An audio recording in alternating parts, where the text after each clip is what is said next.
hope everybody joining us today is doing well. Firstly, thank you so much to everyone, sorry, just had to move my mic a bit there, who is joining us live on twitch.tv or catching this after the fact as a VOD on YouTube. Greatly appreciate your patronage. As always, hope everybody out there is doing well this fine Saturday afternoon. My name is Brady, and I'll be your host today as we go back to the project that so frustrated me yesterday, and try to complete Megaman 04 on the ZX collection, 0 and ZX collection on Switch, and then head back over to Psychonauts, the wonderful action platformer we started yesterday, and dig a little bit deeper into its really phenomenal world building and multifaceted approach to design. So, couple quick things. 2 little announcements. Firstly, if you'll recall, there was this really nasty, "Hey MC, how's it going, man? Good evening, hope you've had a great day." There was this nasty patch of dead air yesterday where I and my friend and co-host Zeph were trying to get my PlayStation 3 to work with my capture card, and it just wouldn't. So I couldn't stream the Sly Cooper series, which is one of, my favorite properties of all time, and I would argue the single most wrongly forgotten major IP of the modern era? Maybe. Certainly one of the 2 or 3 most. And that really bummed me out. So I did a little bit more digging.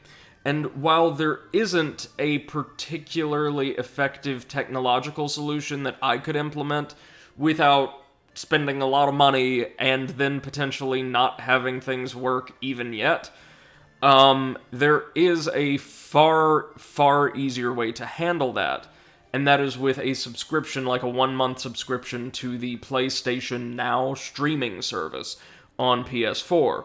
For those of you who aren't aware, PlayStation Now is kind of the closest analog PlayStation has to the Xbox Game Pass. It's a subscription service that gives you access to a great deal of, I want to say, PlayStation 2 and PlayStation 3 games, maybe now with a few PS4 titles thrown in as well, considering that console is nearing the end of its life cycle.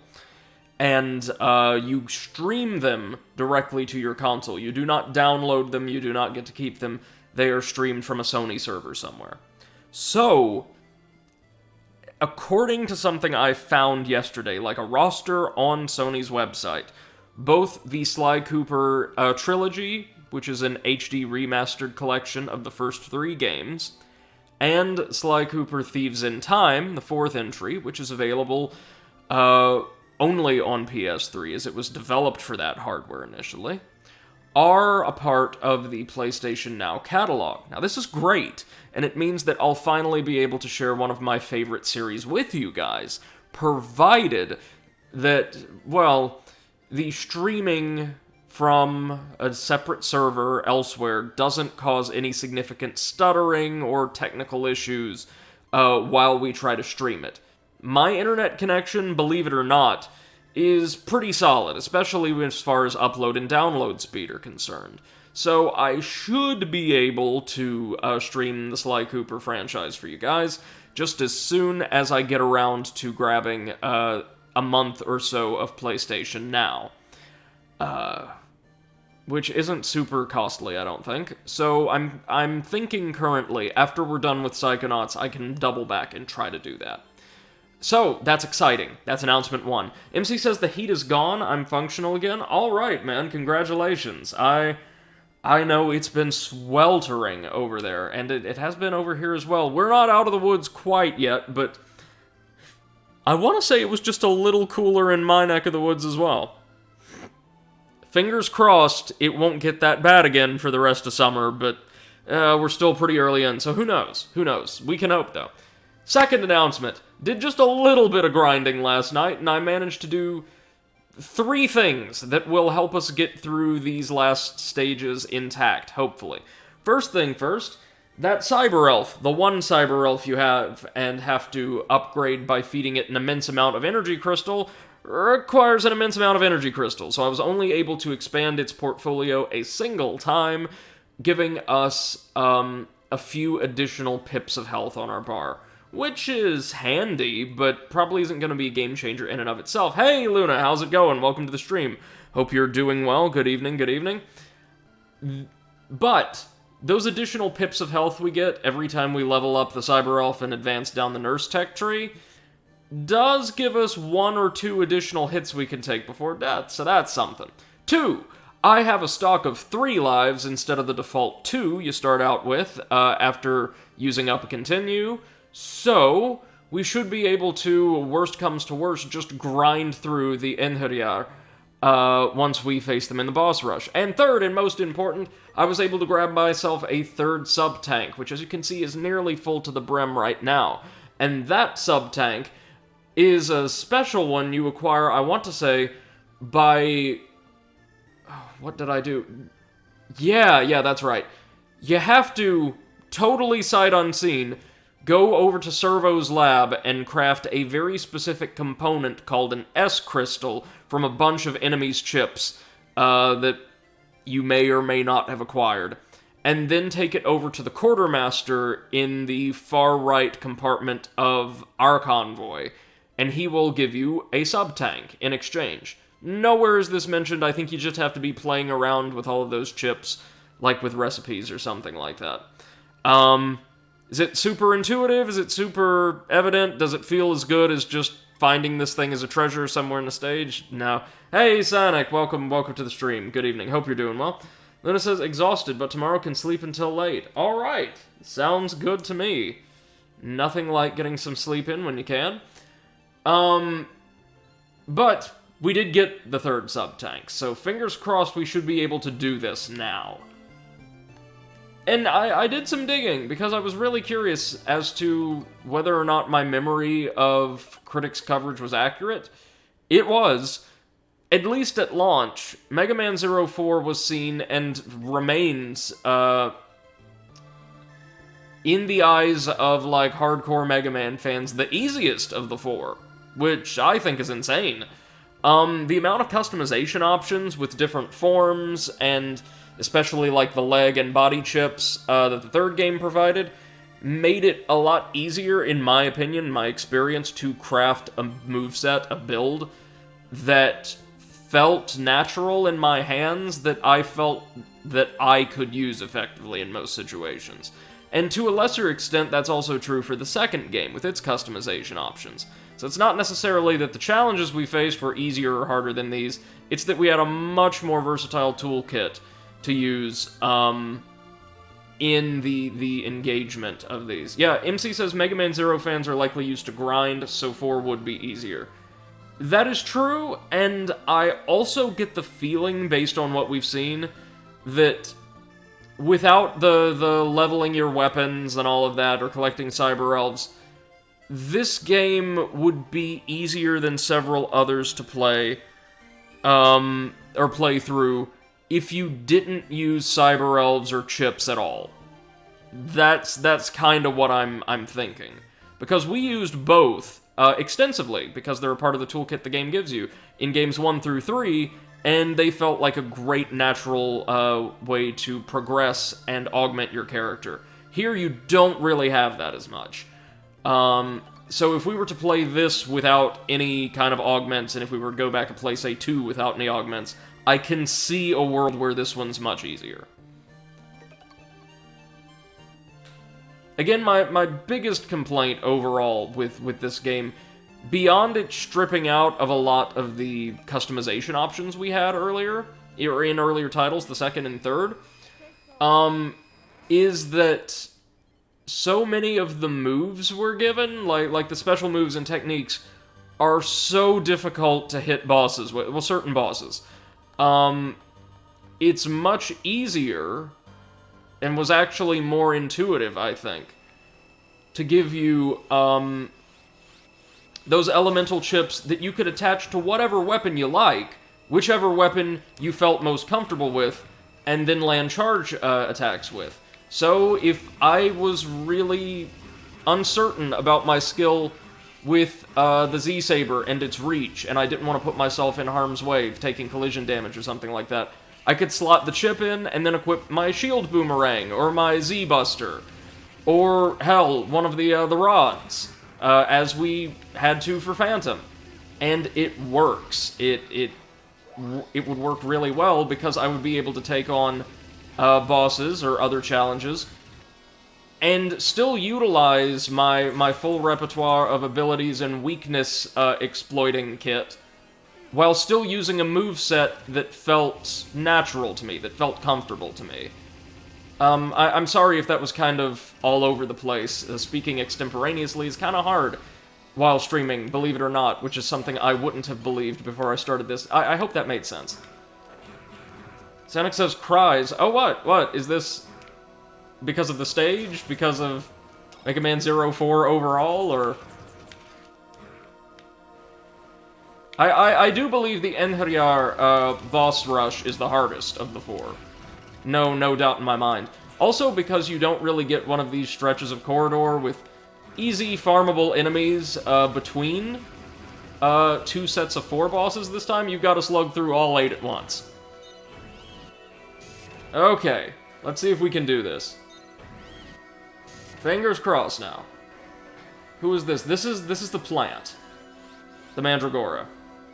We can handle her. Yep, okay.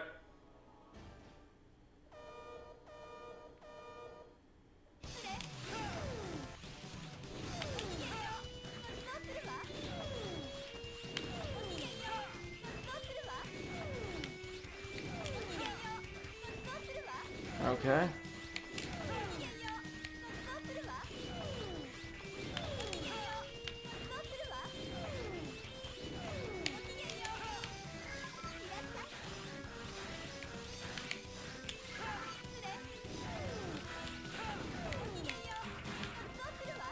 Oh, no.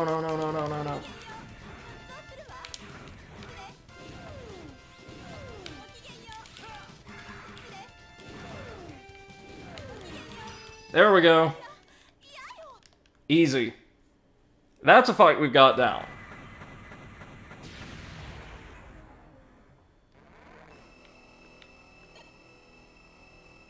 Well, we can't really do anything with that, but it's there. MC says deflowered. Yeah. Hey, Ben, how's it going? Hope you're doing well. Good evening. Hope you've been hanging in there, they say. While I dearly love this series, 04 was easily the most disappointing as it felt most disconnected with respect to the lore. Right? Also, I don't know if you caught the first little segment of the stream. My biggest frustration with it is it feels like our customization options have been scaled back so significantly. There's way less freedom to kind of customize Zero or your playstyle, your moveset, the way you would like, especially compared with the second and third games, which were perfection. It's not bad, and the Enheriar are pretty interesting bosses, but it does feel like a step backwards. It does. An assessment I saw recently that I feel is very fair is it's better than the first game, nowhere near as good as the second or third. That feels on brand, I think.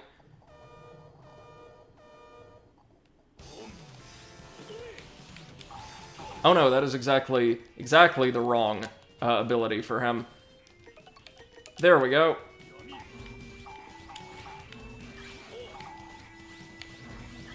Okay. Range is the way to go for Tech Kraken, I have learned. Through much failure. Oh no!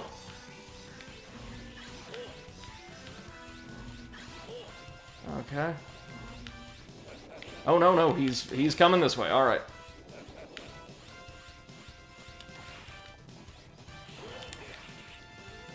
Okay, those just coast along the floor, gotcha. Got him. That's not a perfect victory, but we should be fine. And in fact we are, we're still topped up, great. Next up, oh god, I'm trying to remember, is Mino Magnus, in which case we don't really want to use his weakness because it's practically impossible to hit him with either of the attacks that would work. So we're just going to cut him down to size as best we can. Hopefully he won't detach himself into all of those constituent elements and we can just wail on him. Oh, this attack already. That's interesting.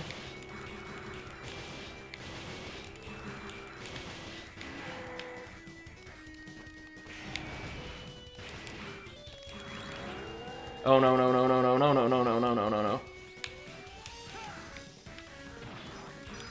Okay, that was easily our cleanest Mino Magnus run since the Magnetic Maze, right? Alright, I must be living right. Now, next up, help me remember, friends, is this Luna Edge? I think it might be. Or it might be the horse. Oh no, it's Gemblem. Alright. Alright, well, yeah, we can do this. We've got him. Let me see. Just take that.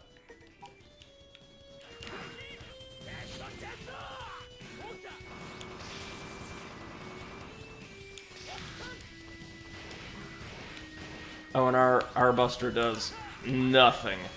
Alright, that's fair.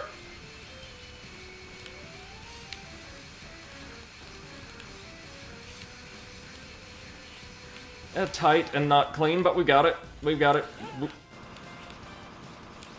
We will bury him. Even if we take every single hit imaginable. Which we probably will, truth be told. Oh. Ah, that's right, we always want to jump that. Come on. What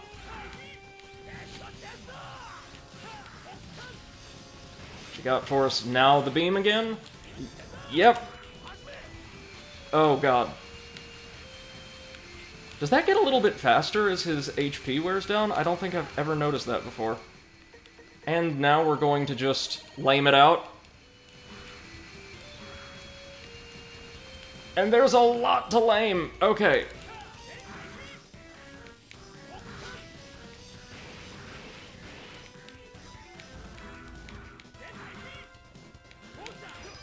There we go. Wasn't expecting that one to be as troublesome as he was, but we got it. Now let's see.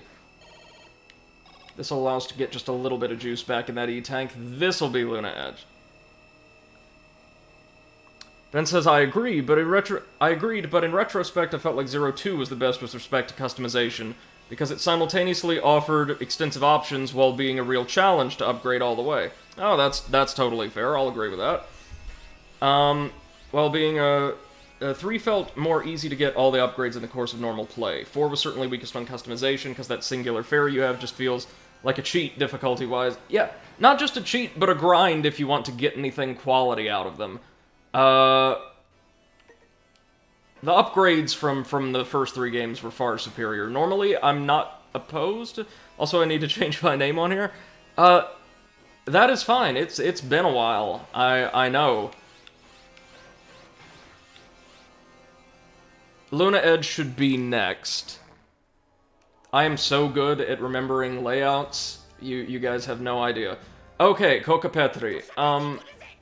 This one isn't too bad, I don't recall.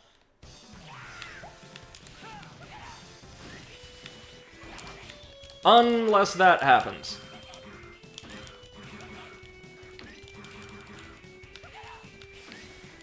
We will just face tank this if need be. Oh, that was perfect.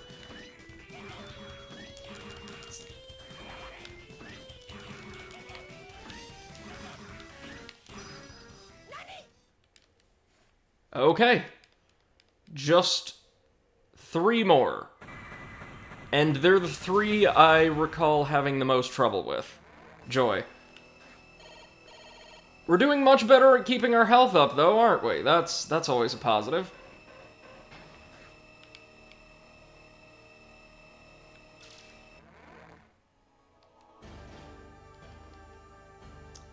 It says I just stuck to VODs for a while, so didn't comment. That's alright, that is totally fine. I hope you've enjoyed the videos. I hope you've enjoyed what we've been doing here on the network.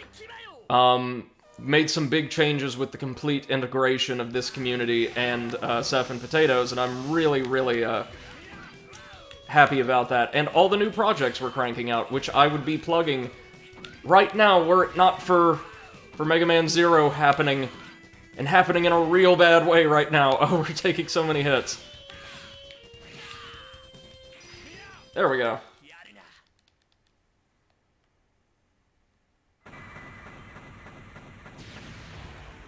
Thank you, MC. Thank you for plugging that. Yes. For those interested, hold on. Don't use that Discord link. That Discord links to a defunct server. Yes, I'm well aware it's not the right Discord. I need to go through and update all of that, which I plan on doing this weekend after I finalize a thesis proposal. It's a pretty dense little 8-page paper I've got to crank out. Want to crank out over the next 2 days. So after that, we should get everything straightened out. Now, you can follow our podcast, hosted by myself, Seth the Overwitch, and Comrade Potato, at the Spotify link posted in the chat, but you can also catch it over on our YouTube channel. Just search for the Overanalysts or the Overanalysts podcast, and we should be one of the first results. There you can see us tackling serious and silly issues surrounding gaming as both a culture and an industry every other week, roughly, anymore, as we alternate that program and the new revival, I suppose, of the Overanalyzing Creepypasta show, providing very, very tongue-in-cheek literary analysis for some of the worst short-form horror fiction to be found online. Now, that YouTube channel is the only place you can catch Overanalyzing Creepypasta or stream VODs from myself, Seth, and Potato, but you can catch that podcast, on Spotify, Google Podcasts, or iTunes. Totally free of charge. This is Pegasolte Eclair. I do remember this. Yeah. Oh, this is gonna suck. This is one of the 2 bosses, along with Gimblem, that can straight out dodge your attacks.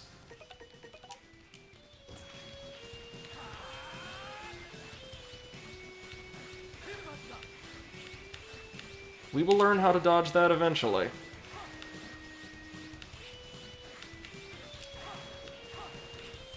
He says the podcast has a cost on the soul due to the content. Well, look, we're taking that from you no matter what. That's... We gotta pay the rent somehow.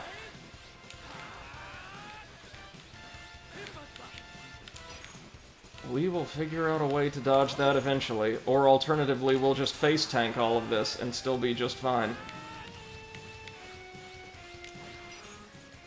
Yeah, okay. MC says, see Fallout 76. Oof, right.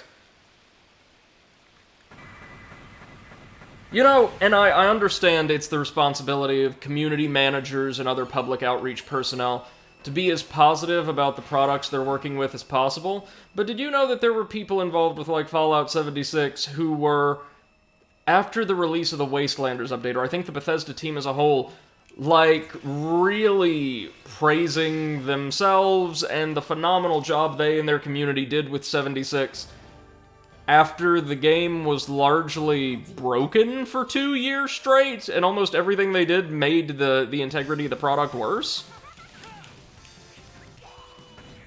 There you go! Amelie, perfect name. Good choice. Oh, shit, we're in the heat. No. For someone wanting to avoid damage, this is probably the worst boss of the lot. Also, another one you can't really clip with their weakness very easily.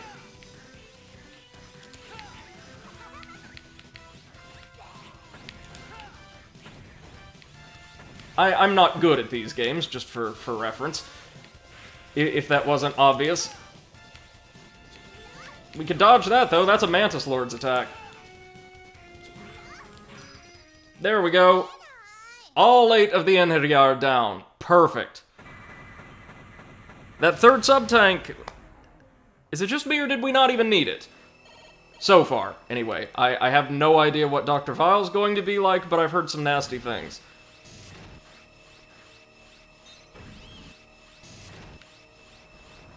Heard some very nasty things. This is, again, the only game in the original tetralogy I have never finished. So we are definitely in uncharted territory. Whoa, no. Okay, I can see where this is gonna go.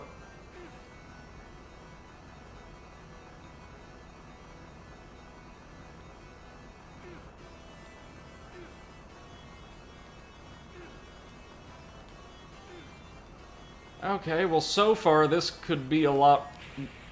Never mind. Never mind. It was worse. It was worse. We need to jump at the rightmost side of the chamber. Oh, I knew this rail-hanging mechanic was going to get us at some point. Have I not told y'all since the beginning that this was going to be bad? Emily says, at least it's not 0-1's level of difficulty. No, it's not. Not overall. I would argue that the stages are much harder, but combat is not. 0-1 I still feel like I have a lot of muscle memory for, though, because I played the hell out of it on Game Boy as a kid. It was the only one I... Come on. Jeez. Owned outside of one of the 2 re-release collections. There was this one, of course, but years ago, I want to say in 2010 or thereabouts, there was a DS collection of the Zero titles, which is perhaps why I misremembered at least 4 as being a DS title initially. Which it wasn't. Again, all of these were released for the Game Boy, just rapid fire, one after the other. So we're going to stick to this side of the Ragnarok. Perfect.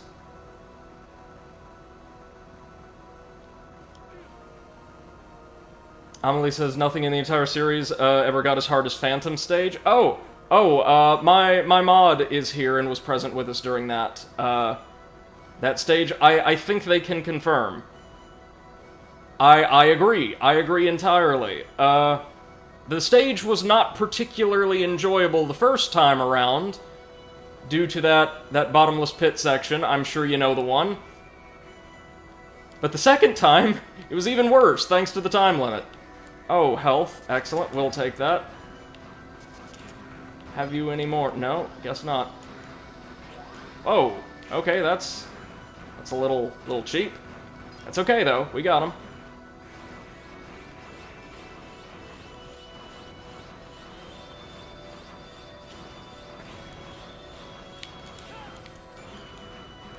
Izzy says it was quite painful, like a good old Game Boy game. Yeah, a lot of them did have pretty considerable difficulty, I guess, to make up for shorter run times, didn't they? Now, okay, gonna employ a little strategy here. Hey, CopyX Mark II, thank you so much for the follow. Hope you're doing well today, and thanks for joining us. Always happy to see new people here. What we're gonna do is top up one of our health bar, so we can use this full heal to max out one of our E-tanks. Amelie says, I do like the weapon stealing mechanic in this game. Me too, me too. I wish it had more utility, but it's a very nice touch. As much as I miss my impact rod. Was it called the impact rod in the third game, the Tonfa? You're just taking every hit in the world, but that's fine, that's fine. We're almost there, I can presume.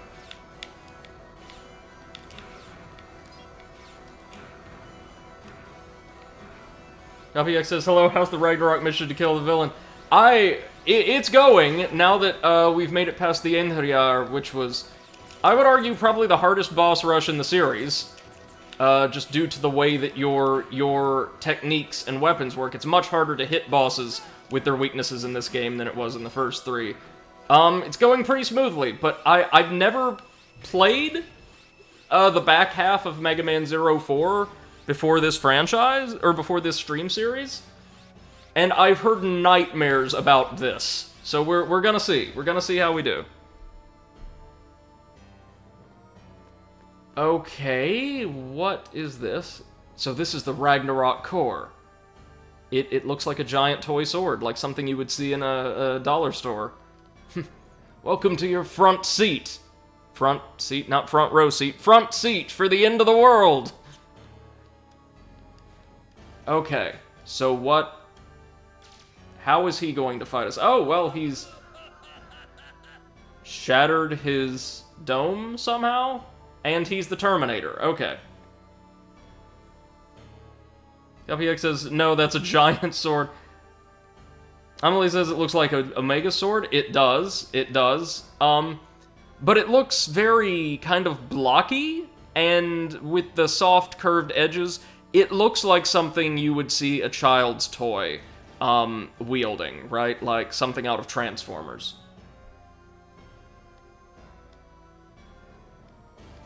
I have no idea how he got damaged, but here he is.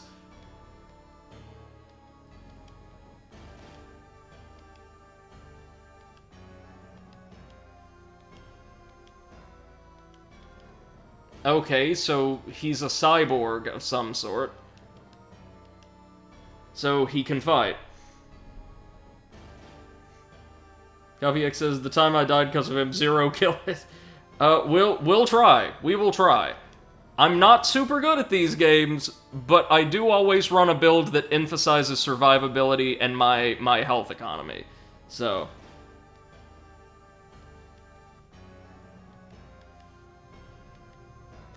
something else I've focused on throughout this playthrough series, and I did not recall from my childhood, is even though the overall lore and the setting are kind of attractive, the localizations of the first 2 games were very, very bad. And the overall quality of the writing reads like something out of a Saturday morning cartoon. It's kind of glorious. It's not good writing, but it is entertaining writing. Only says just about everyone's a cyborg in the next game. Yeah, that's true. I've played a couple hours of ZX and really enjoyed what I did play. So, yeah, that's true. And the fusion of organic and synthetic material is actually integral to many of the game's core mechanics. Really excited to share that one with you. MC says Brady's gonna die 30 times, then get vile. Always the believer.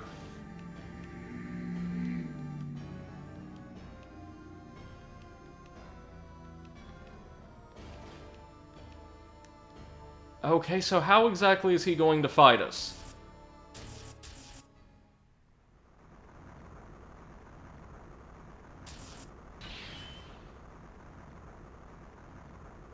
Ah, that's how.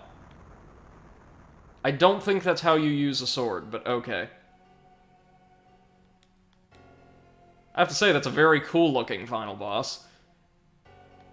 Easily the most impressive model out of the 4, like, final fights we've seen. Looks very, like, shonen anime, like, well, Yu-Gi-Oh! Is, of course, always my frame of reference.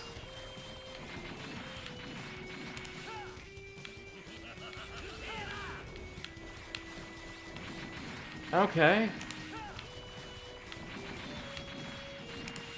Well, that wasn't so bad.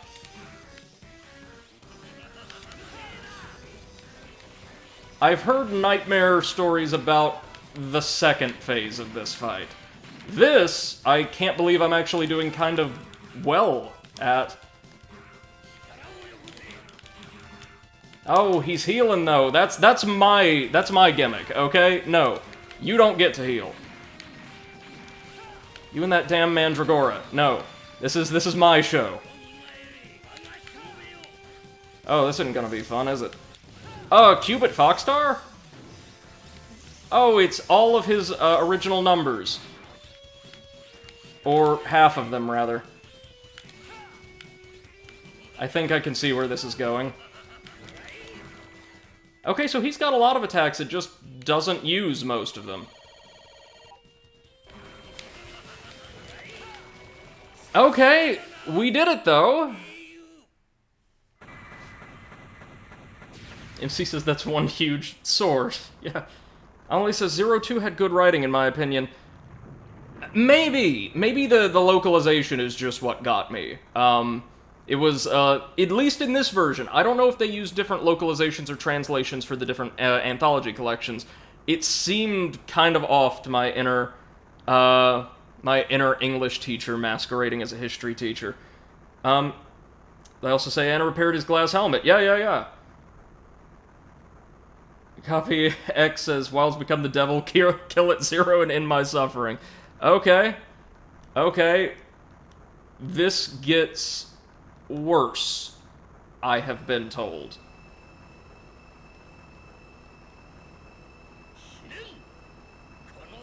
Which is kind of expected because his first form was maybe the easiest fight in the game so far. Like, I do not excel at avoiding damage, but I've heard the words bullet hell thrown around to describe this.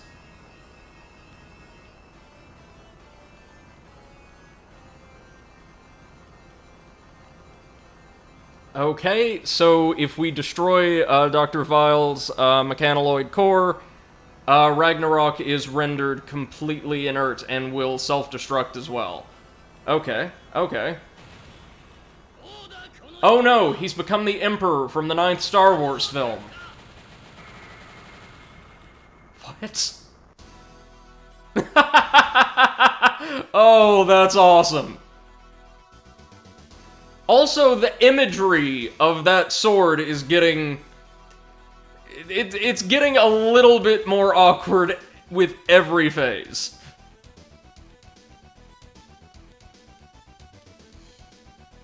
We've got some really solid music going, though.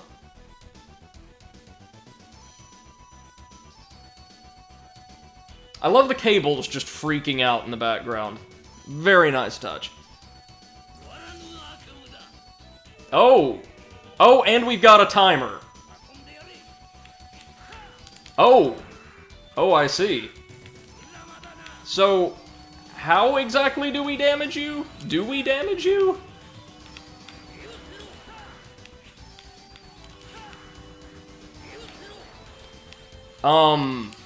Excuse me? Okay, so it looks like our saber is not the weapon to use. Oh! Oh no. Oh, we have to do the whole thing from the start, don't we? Oh no. Okay, it's one of these.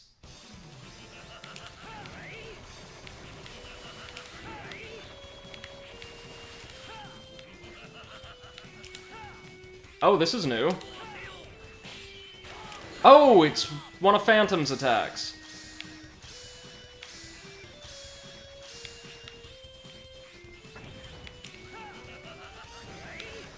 Well, that's certainly very impressive. I'm all but certain we're gonna have to use the Buster to defeat his second form. If we can make it back there. He's actually using, like, real attacks this time. Emily says, yeah. MC says, also 29 deaths remaining. No, no, no.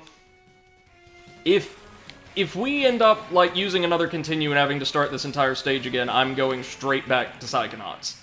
I am not about to just sit here grinding this out today. Not while I've got that thesis proposal looming right overhead. No way. I also assume he's not really weak to anything.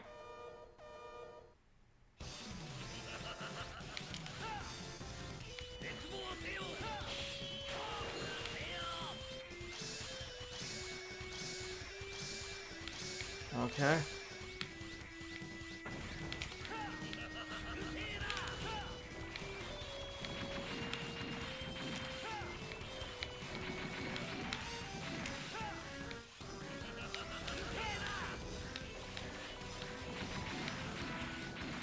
That's the most exploitable attack right there.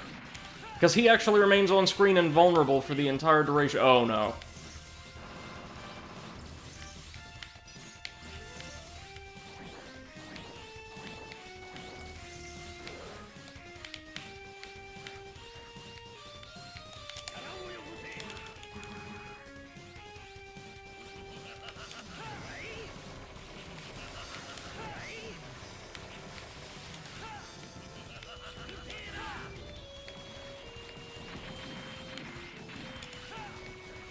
Okay.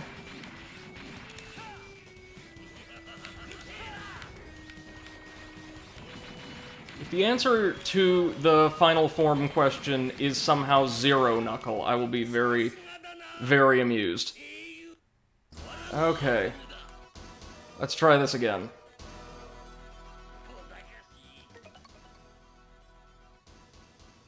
MC says, I believe the green orb floating around can heal you if you collect enough. Oh, yeah. You know, probably so. Well, we're screwed, but let's see if we can learn a little something here, at least. No, no, no, no,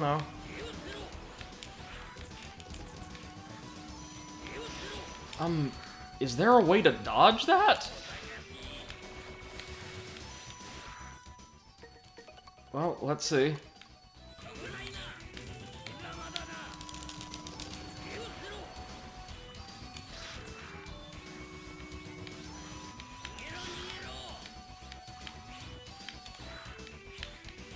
What on earth?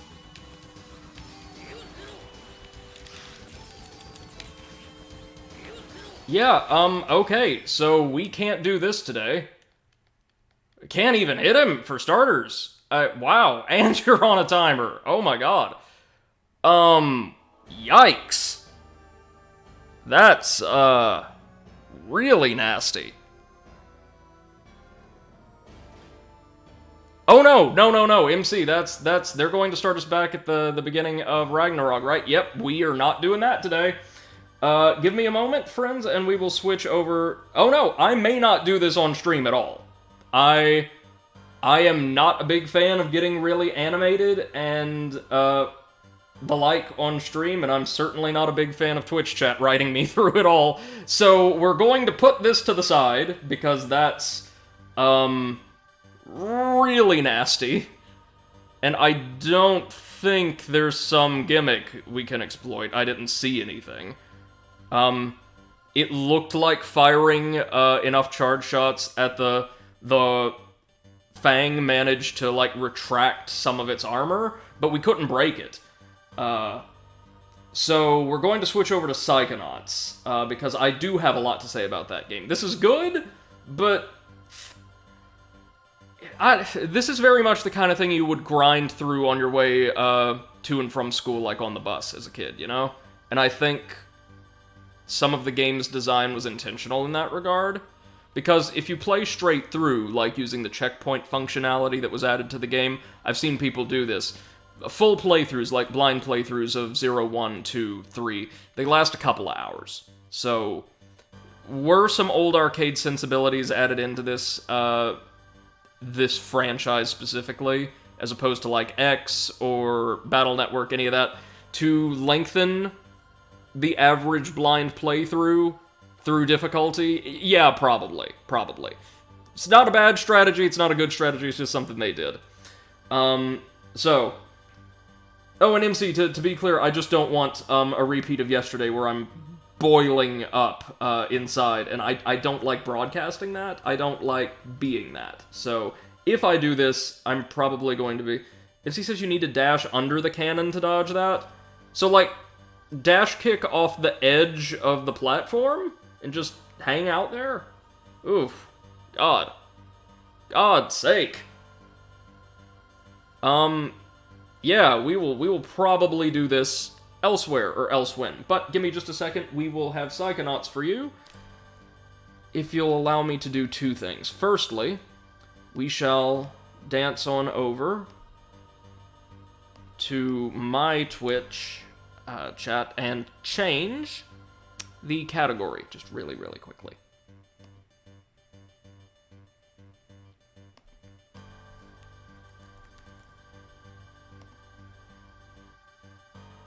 There's a category for that Psycho Waluigi fan game. It's actually really well made. I'm impressed to do that. Amelie says, when the laser is moving downward, it doesn't go all the way to the floor. I think your dash makes you just short enough to be under the ray as it fades. It's very difficult timing. Okay, I think I see what they're wanting me to do there, then. Was there another boss with an attack like that in the third game? MC says when he's firing dash under it, you have just enough time for him to stop. Okay. That is some tricky stuff, though. Tricky stuff. Okay, give me a second, then. I just have to switch some of my hardware around, and we'll be ready for Psychonauts. And again, I am so excited that I'll be able to share Sly Cooper with all of you. Hopefully. Provided that we are able to get a PlayStation Now subscription, just for a month or so, and actually have a consistent quality of streaming connection. From PlayStation Now servers to my console. I mean, not necessarily my streams. My streams have no consistent quality. There we go.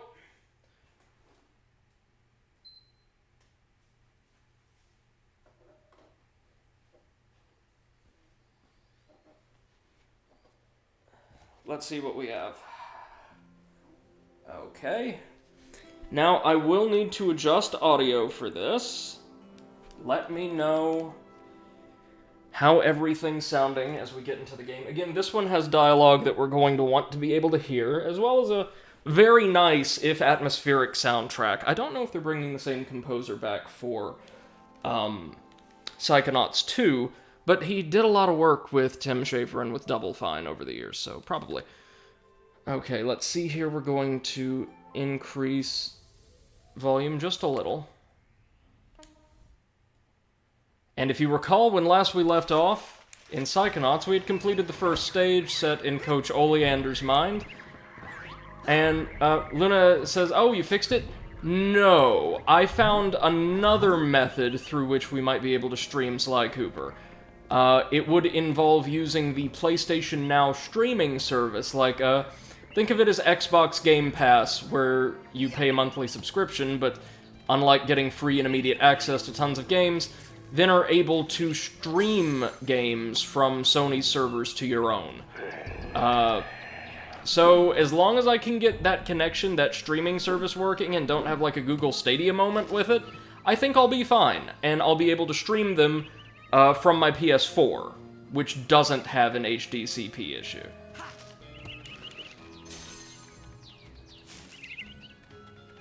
Okay, I'm gonna close my eyes, right? And then I'm gonna start to count to 100, okay? And then you guys hide. Everybody got it? It's hide and seek, Vernon. Alright, Amelie, take care. Thank you so much for joining us. We all got it. I got it. You start counting, and then I go hide in that bush. Great. 1. Milka, you're a genius. Come on, Dogen. So, as we can see here, most of the children, despite not being terribly serious, are way more versatile psychics than Raz is. Because, well, he hasn't been trained. He's got, as Coach Oleander mentioned in the opening cutscene, a great deal of latent psychic power, but he was explicitly discouraged from ever using it. So, there's this... This is going to be sweet. There's a lot of powers and capabilities that we'll see over the course of the game other campers using that we'll get access to later on. So far, believe it or not, we have not earned a single psychic power. We get to learn one apiece from Sasha and Mia, but a lot of the others, well, we have to earn through leveling up. So, let's set out to do that as quickly as we can. Now, if you remember, our goal immediately is to present ourselves to Sasha 9's secret lab hidden somewhere in Whispering Rock for some special training. But first, we're going to be extorted by 2 of our campmates. Maybe you should have thought of that before. Let me know how the audio balance is, by the way. If it's too loud or I am too loud, let me know. Exactly. Now you gotta pay the toll. 1 arrowhead. Pay up. I found this thing. Is that what you're talking about? Yep, that's an arrowhead. I love that he gestures to the HUD element Can't be this dumb, right? that tracks arrowheads as he says, "I found this." And Oh my gosh! Indians buried their dead here? ew. I hope not.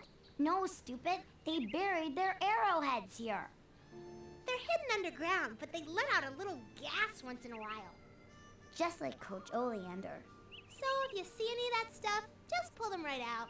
Like truffles. Anyway, let me have one of yours.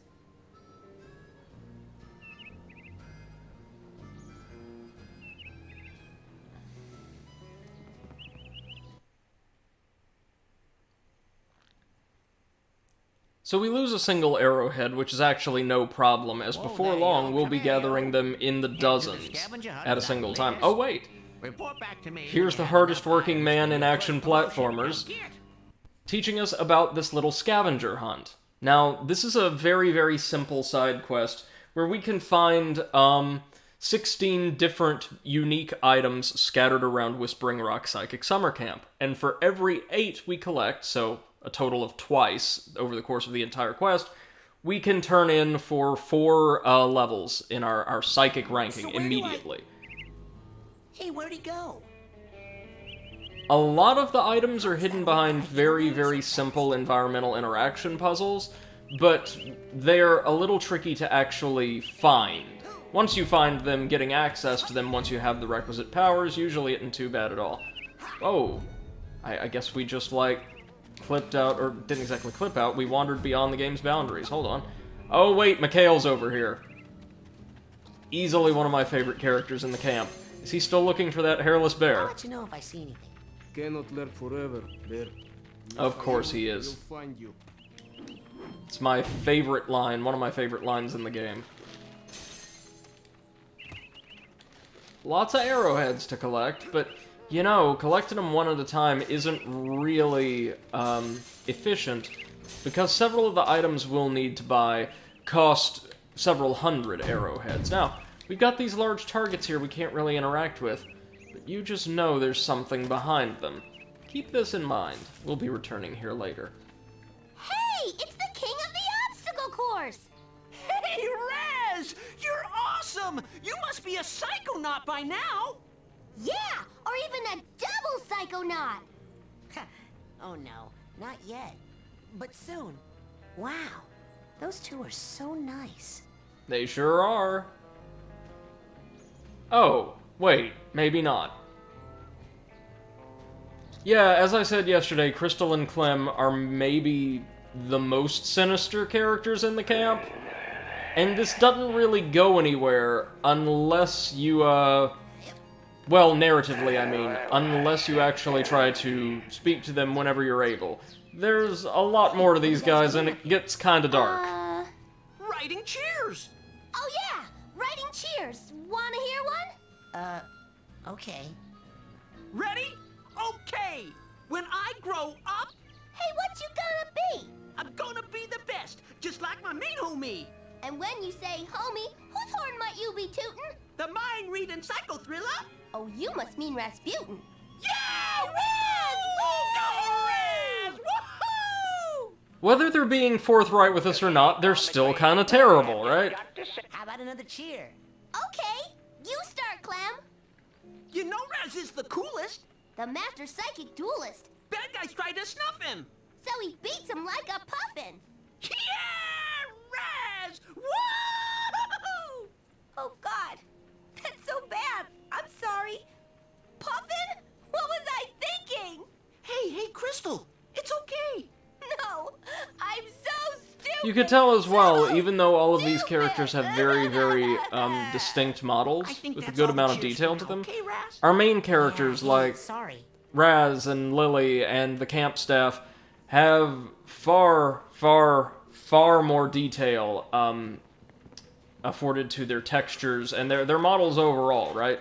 Very common thing to do back then, I believe, was use higher quality models, just to allocate more resources to your key characters and items, things like that, and have the more situational ones given a more, shall we say, economical disbursement of resources.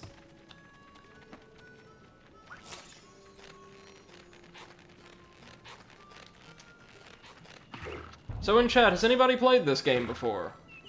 Or are we treading new ground for much of the audience?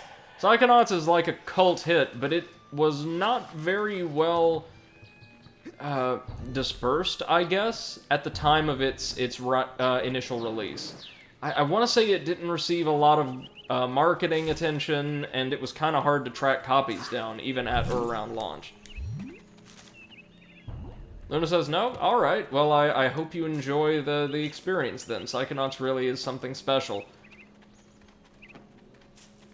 Today's stream is going to have just a little bit more exploration than normal, because there's a lot to, like, sink our teeth into around Whispering Rock.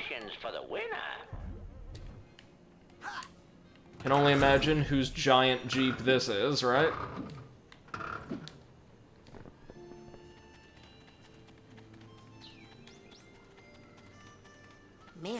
was old when they chopped it down.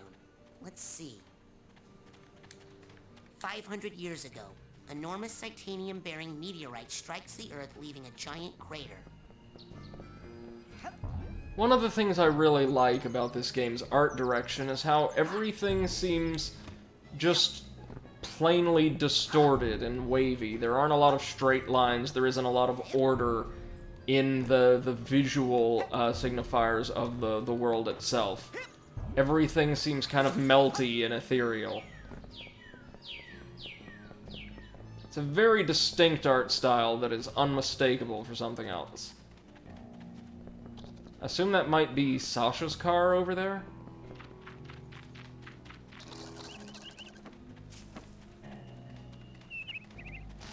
Let's head on up. Well, hold on.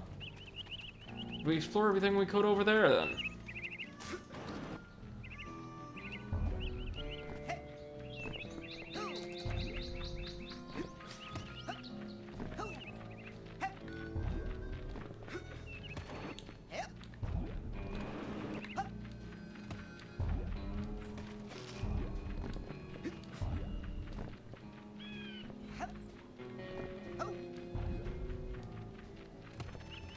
Okay, can we maybe not get up there yet?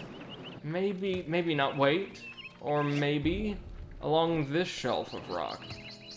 If we can't access it, it's no big deal. We'll get additional psychic powers later on that make navigating areas like this a breeze. But, oh, looks like we might be able to make it. Okay, time to do our thing on the trapeze. And, just like that, we get a Scavenger Hunt item, our Eagle Claw. It's the first, but it certainly won't be the last we gather today. Let's just gather all the cards we can, because again, the more of these we grab, the easier getting our first few bonus psychic powers will be. Can't climb the message board yet, I don't think. Well, dang it.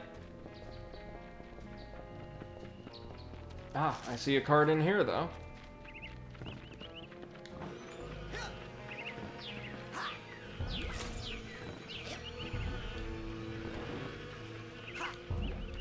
Alright. So there's technically three big areas we want to explore before tackling Sasha's training. The first one is right up here, the lodge. There's not a lot to explore inside, but there's one very, very important thing we need to interact with, or to see, I suppose, before we carry on through the game. Help us get some of our priorities lined out. So let's just wind our way up the ramp here. Never seriously been to a summer camp, but I imagine minus the psychic powers, this is fairly accurate, if a comical take on what they're like.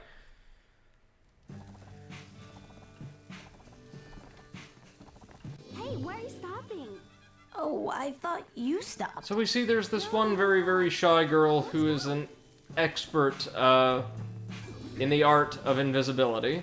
Her name is Melka. We'll be seeing, or rather not seeing, more of her later. And our buddies from the band are here. Drum solo! Woo! You heard the man. Not to worry, my bro. Let's just pick it up from the part where I do that thing. So they've got a drummer and a DJ. 2, 3, 4. That's that's sure a band, all right. Hey Phoebe, can I ask you a question? We've got a television room that's practically never used, Nightmare about a despite being very, very well outfitted.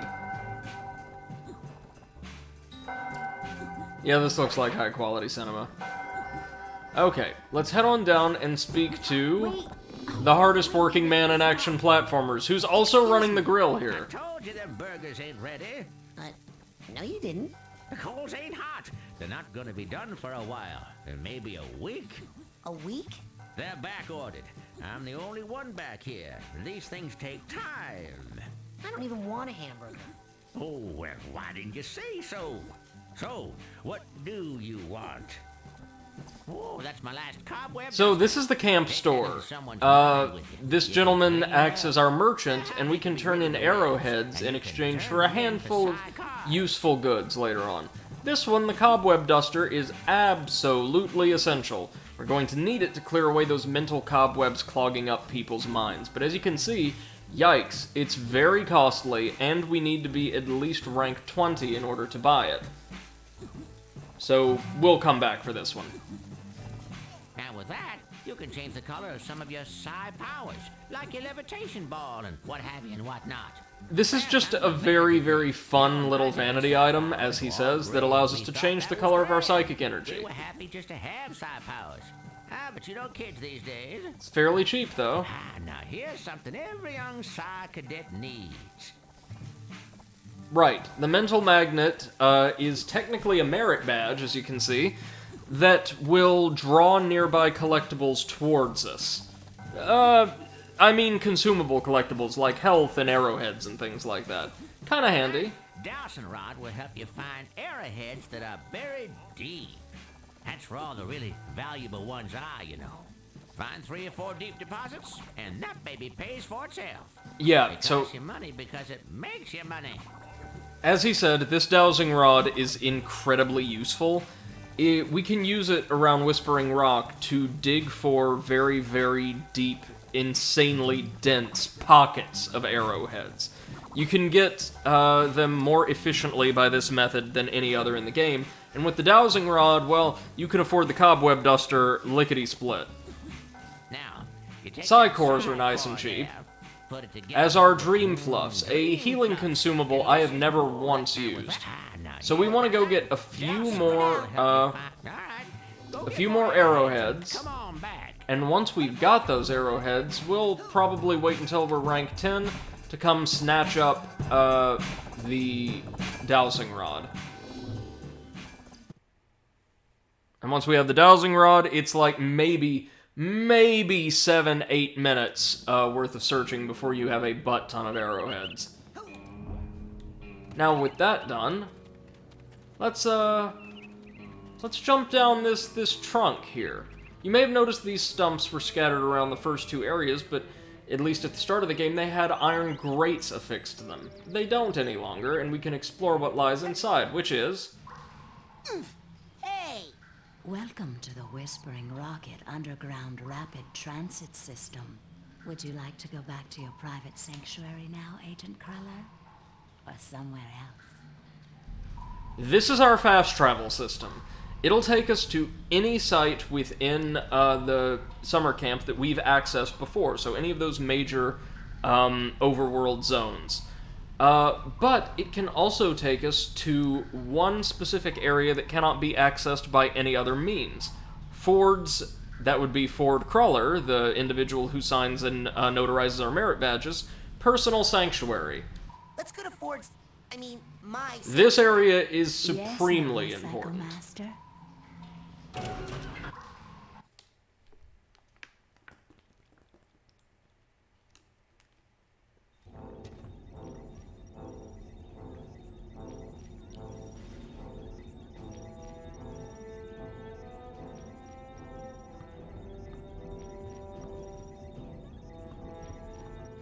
You finally made it. It's an honor to finally Yep, meet you in person, he's sir. Ford I Cruller. thought I recognized you in my dream, but I couldn't be sure. Now that I see you in your element, there's no doubt. You're Ford Cruller, the greatest leader the Psychonauts ever had. Well, you shouldn't believe everything you read in True Psychic Tales magazine. Yeah, so he is a former Grand Master of the Psychonauts, the head of the agency, who retired sometime before the point at which our narrative picks up. And in addition to performing various kind of like odd jobs around the camp, he acts as a psychic overseer and very, very irregular trainer down here underneath of Whispering Rock in his personal sanctuary.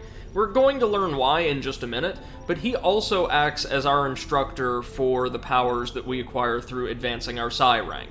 He'll give us, compared to the other instructors at least, very, very brief, simple lessons as to how to use each power in combat or environmental applications. He's a very important character, so let's get all the info out of him that we can. What are you doing here at Whispering Rock? This trading facility is built right smack on top of the largest titanium deposit known to man. It runs under this whole valley and makes this a very critical area for the Psychonauts. So I'm here to look after it, and to make sure you little spoon benders don't kill each other. What's Titanium? Sorry, I don't have a lot to say right now. We're just getting exposition. Here on a meteorite hundreds of years ago. It responds to psychic waves, focuses them, amplifies them.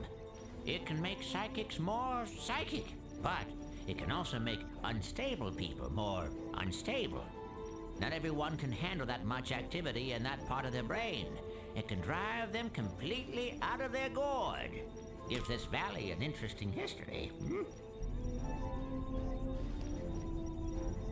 Okay, so Whispering Rock is very important strategically because of that titanium deposit, right? It enriches and greatly augments psychic abilities within a certain radius, I think.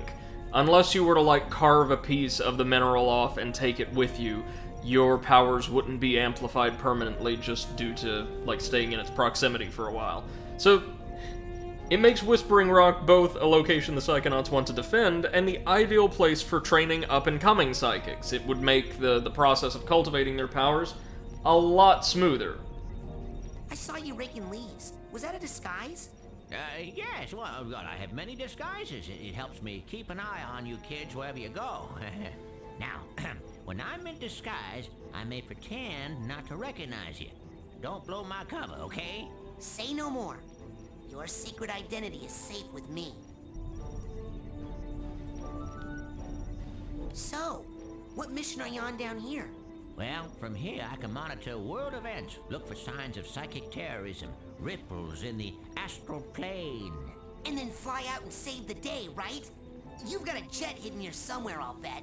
Well, you know, these days I'm really just more of a dispatcher. I spot the trouble and send out a younger agent, like Mia or Sasha. Or maybe you someday. What does all this equipment do? Okay, Well, here's where he up teaches here, us what we it's can all actually intel. do in the Down sanctuary. that hallway is the observation room. No tests going on in there right now. Maybe later. And beneath us, I have special machines for rebuilding side challenge markers and detangling mental cobwebs. You should go familiarize yourself with those. They'll come in pretty handy for you. Yep, so if we head down to the lower level, he will give us a bit more information about each of those I'll machines. need it. Don't worry, I'll be right here with you, inside your head. My head? Yep, I want to keep my eye on you, son, so I'm going to be a psychic stowaway inside your noggin. If you ever want to make me appear, you can do it with this special device. Is that a piece of bacon? Oh, yeah, I just love bacon. I smell that stuff and I can't help it. I drop everything and come running. Okay. Do you have like a little baggie or something I could put this in? Now you get a move on or I'll eat that right here. Yes, so through the magic of bacon, Agent Cruller is going to act as our Navi for this game. He can provide information on enemies, suggestions as to how to progress through mental worlds, general, like, feedback on our main quest. By summoning him, we can get a lot of flavor text and some useful advice should we need it. We shouldn't, though. At least I hope not, seeing as how I've beaten this game twice before. Now down here, we've got two apparatuses, each of which... Now, before you go, let Oh, me sorry, keep he'll myself, explain. Let me tell you how these babies work. Now, this beauty here is a mental cobweb detangler. Ooh, I know what those are. Mental Notice that cobwebs smooth are- transition You of see, Ford when an just area feels instantly psychic, it's teleporting down to neglected the for too lower long, level. Mental cobwebs form. Now, up in the camp store, they sell a very special device known as a mental cobweb duster. You can take a projection of it into the mental world with you and use it to extract any cobwebs you find. The duster stores the cobweb's psychic energy on the real world side. So, you can take what you collect back here, hook it up to the loom, and weave that tangled mess into something useful. Like a card from a side challenge marker. which brings us to this fella over here. You put 9 Psi cards into this guy, along with 1 Psi core, also sold in the company store for a nominal fee, and it will kick out a bona fide Psi challenge marker, which will earn you a promotion to a higher rank. Rank up enough, you'll earn new psychic abilities. You got it? Put my mental cobwebs in there, and my psi cards and cores in there, and soon I'll be able to burn stuff. Yep, basically. Have fun. Yeah, so that's the long and short of it. These 2 machines help fuel our resource economy. Get the cards and cores, slap them in there, instantly gain a rank. Put cobwebs in here and gain, I want to say, a very healthy amount of arrowheads, or their equivalent.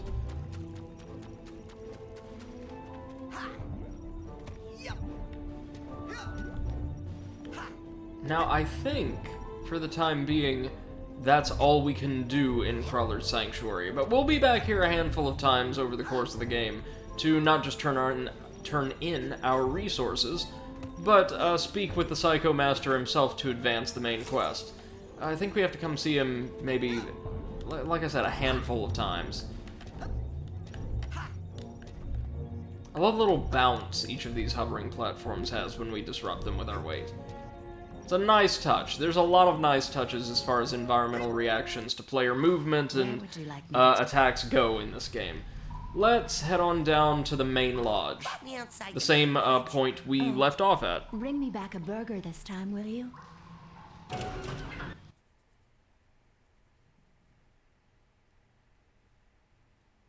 Now, if we want to track down Sasha, we actually need to go past this tower that Crystal and Clem were, I don't know, concocting their potions and poisons atop. So, let's grab the arrowheads as we go. Getting ever closer to that 50 we need for the dowsing rod. And we'll head here, to the GPC and Wilderness area. Actually a fairly large one, that mainly plays host to Sasha's facility. Oh look, it's the cowboy. And his friend, Hey, you're that new kid, ain't you? JT, I Well, think? I'm doing some advanced training right now, as a matter of fact, so I don't think New Kid is really a name that you want to get too used to saying. Hold on there. You're not doing Sasha 9's advanced training that he does in his secret underground lab, are you? Hidden deep within the iron walls of the GPC, where no one can hear you screaming? Why, yes, I am. Sakes alive. Well, nice knowing you. Hey, you guys sound great. Much obliged, partner. That's really catchy. Thanks. Oh, wait. Oh, that's right, there is a cutscene we initiate just by walking along this trail.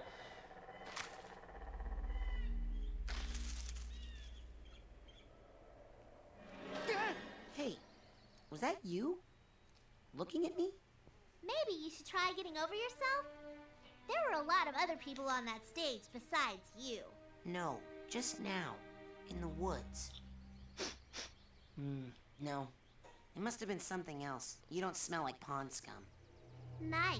You should write greeting cards. The writing in this game is very, very smart, I think. Out there, lurking, watching. It's a great campy, over-the-top comedy. Fits that description.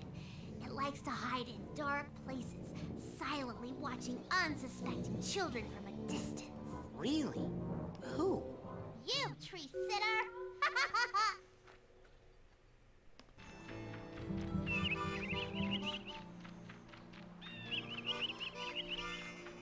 Okay.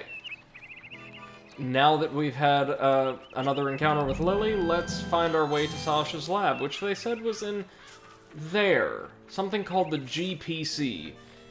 Now, given my love of expositing information at you guys that you will acquire from the video game seconds later, you'd think I would tell you all about it, but I won't, because, well, if we want to enter the GPC, we're going to have to hear several other students tell us about it at length, and I'm not gonna subject you to reiterative discourse here. Suffice to say, the GPC is not a very pleasant place, and Sasha built his lab there for a reason. Several reasons, really. Ooh, but first, we've got goodies to collect. Psychonauts is not in any measure a collectathon platformer, but there are a lot of goodies in Whispering Rock to acquire. I saw Nils peeking into a hole in the girl's cabin. I'm hiding. And I thought, oh, Nils, when will you peek into the hole in my heart? Because you just see yourself staring back. Uh-huh. What? Dogen is the You best. see my new boyfriend, James, He's staring back. completely Hey, oblivious, Nils. but such a Who's sweet kid. Nils? Exactly. And anyway, there wouldn't even be a hole because James fills my heart till sometimes I think it's gonna explode. One time, I made someone's head explode. Well, okay, maybe there's still a little hole. Actually, it happened 4 times. But James and I have each other now, and Nils is just gonna have to deal You ever with try talking over a Well, problem you with wear a someone special and feel hat, like they're just so I don't have completely any more missing your accidents. point or your it. perspective? You listening to me, Dogen? I hope Yeah, so. that's Dogen in a nutshell. Nils? Nils! Hey, Dogen, I got a secret for you. Nils. Hey, not fair! Love that wall-eyed stare on his face. I don't know. Hey, Elka. Hey, butt out! Alright, butting out. Farewell. Ah! Looky, there is a scavenger hunt item, and eyeball, apparently, just past this grate. We'll need to find a way to the other side, or maybe through the grate. But we won't for a little while. Now here is a cave leading ultimately to the docks, which is where Mia Vidello has set up her ad hoc classroom.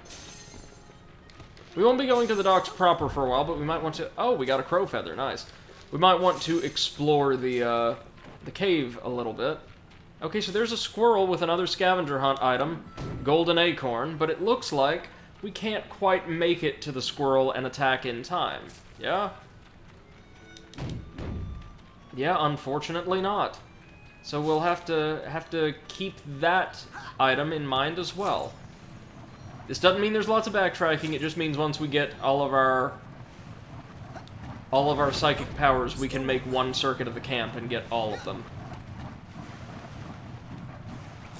There's something else lurking behind the GPC, though. Have a look at what it is. It's the giant hairless bear that Mikhail was talking about. They're real. Psychic bears that attack with psychic claws. I love it. I love it. Also with actual claws at times. Right now, we don't have any advanced combat capabilities, so we just have to slug it out.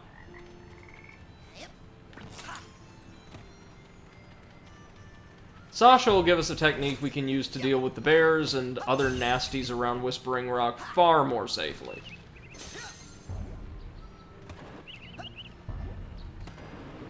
Psychonauts combat overall is not very deep, but it does feel weighty and impactful. It feels good for what it is.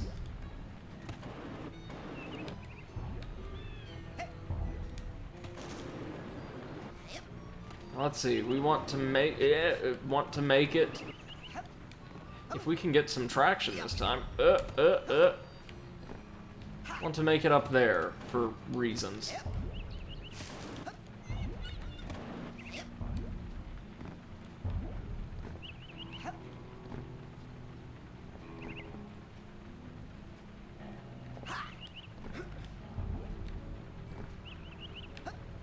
There we go. Easy. Easy. Okay.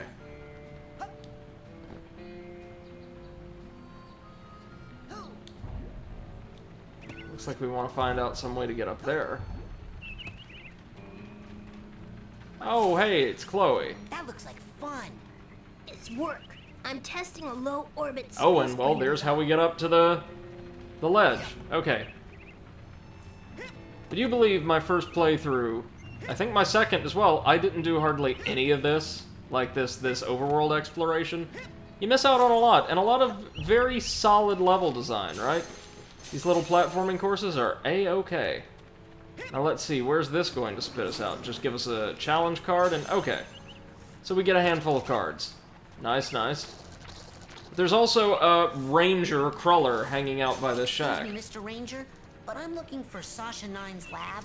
Well, now, even if I knew where it was, and if it were down here, and even if How's you were everybody very, doing today, very chat? close While to it we're right now, you exploring should be around looking and there's not much here. happening narratively This or forest is off environmentally, limits. how are you guys feeling? Enjoying the stream so far? Anything we could do to make it better or make these better moving forward?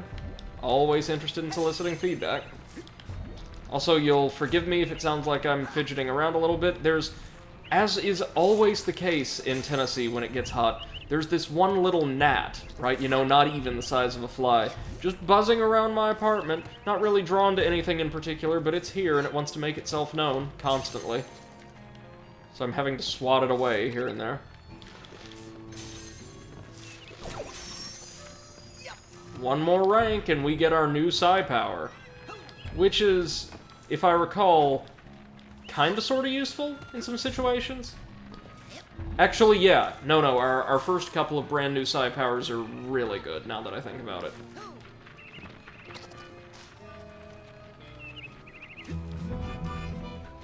Now, do you see those little slots marked with R1, L2, and R2 in the lower right-hand corner?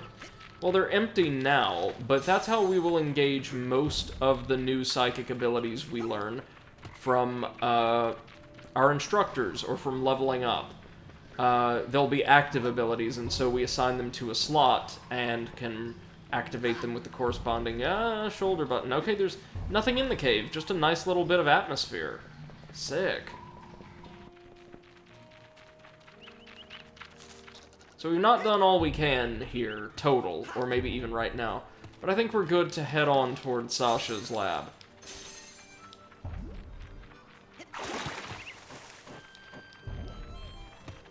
You could see all of his propaganda attempting to keep people out.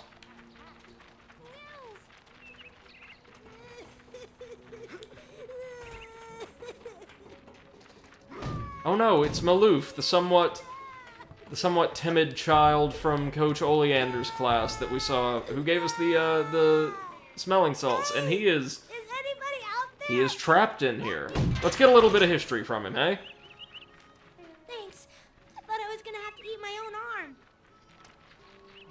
What is this thing? It's a GPC, a geodesic psycho-isolation chamber. Oh man, cool! Cool? Do you have any idea what this does? Something cool? No. It's a six-sensory deprivation tank, a hermetically sealed metaphysical hotbox. It's solitary confinement for psychics. Nasty. And the coach locked you inside it? Nah, the staff hasn't put any kids in the GPC since the 50s. Bobby threw me in here. Bully and dwarf accomplice should assault own size or larger only. While in cooler, perhaps notice gigantic bear with skin where hair should be? I didn't see anything in there. That's the whole point. Just so. Empty now. Good luck, small ones. Hey, wait!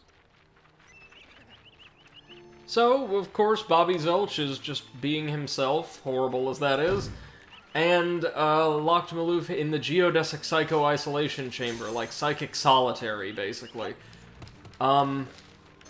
And it's here, since it's completely isolated, and also, I believe, projects something of a psychic dampening field, that Sasha's conducting his experiments. Now, if you remember, he told us, when he gave us this little button, that isolation is sometimes a good thing. This is our obvious adventure game-esque clue that we need to open our inventory, which is where we can also access all of our psychic powers once we earn them and assign them, and pull out some of the items we gather to interact with the world. So we take Sasha's button. No, whoops. I accidentally pressed the circle button. That sends it flying back into your pack.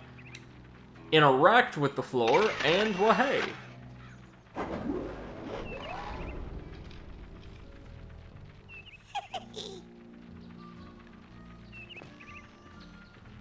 Down we go.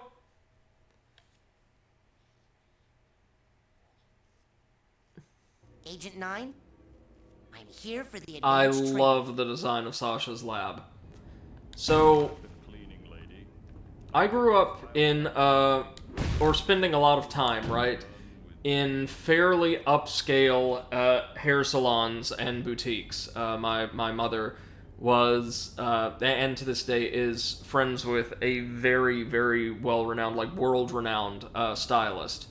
And so I spent a lot of time in her locations, her businesses.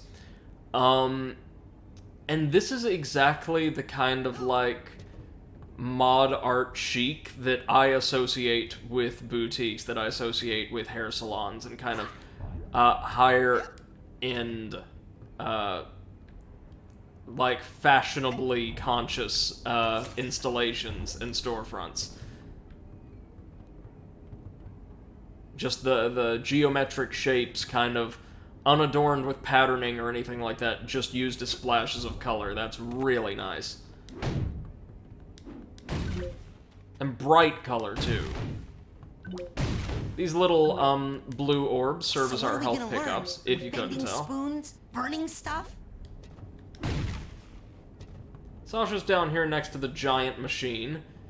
And there's also a portal to, the Whispering Rock, transit system here, for whatever reason.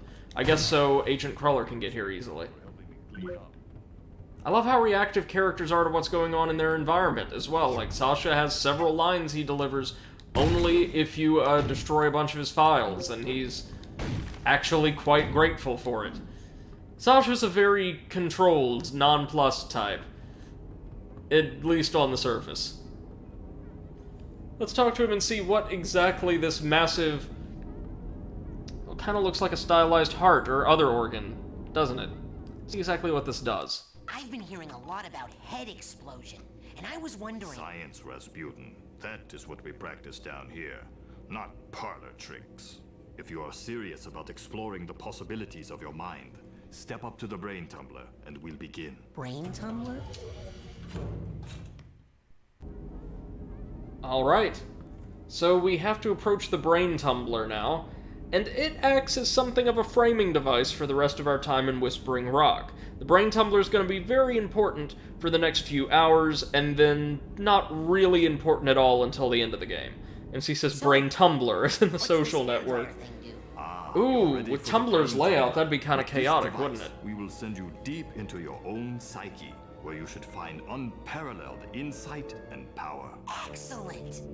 Tumble away. Now just relax. This will not hurt. Unless something really very bad happens. So yeah, using cutting-edge psychic technology, Sasha is sending us, somewhat impossibly, into our own mind. But first... Is this what the inside of my mind looks welcome like? to the hub world! Yet, you're still traveling to the astral plane.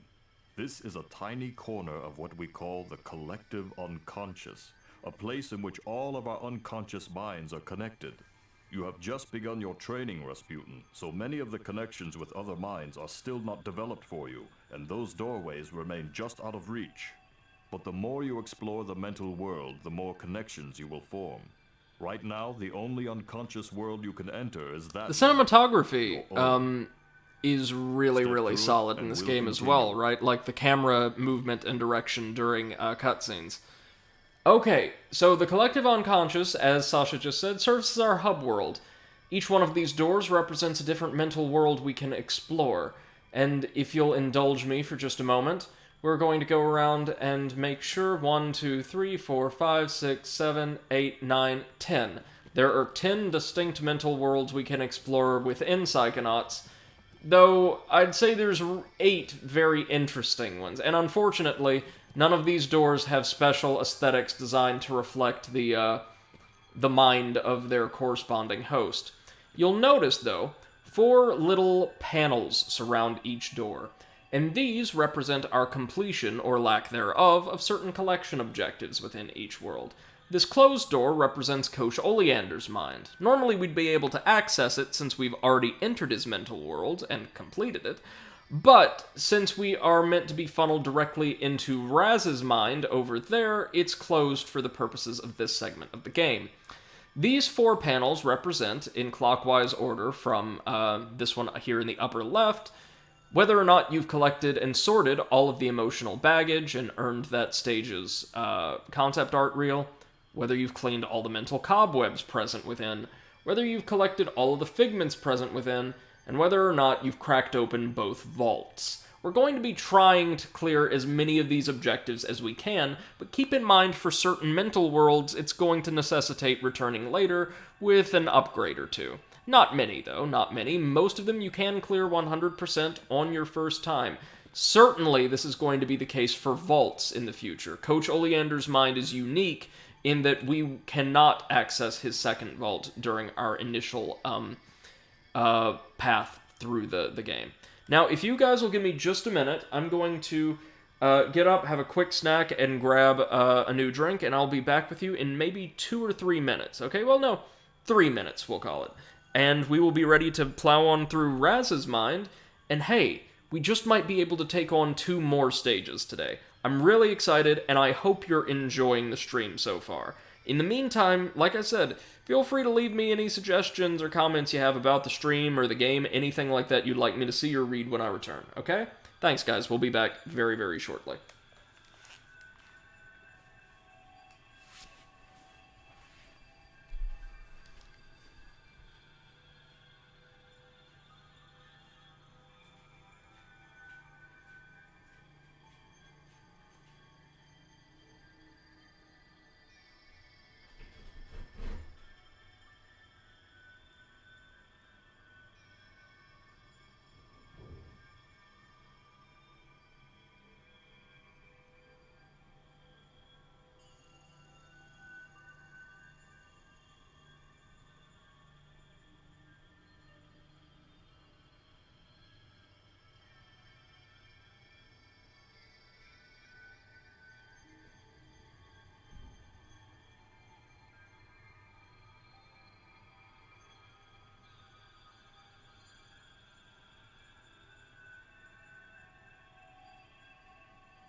are back. Thank you for your patience. Got a brand new bottle of water.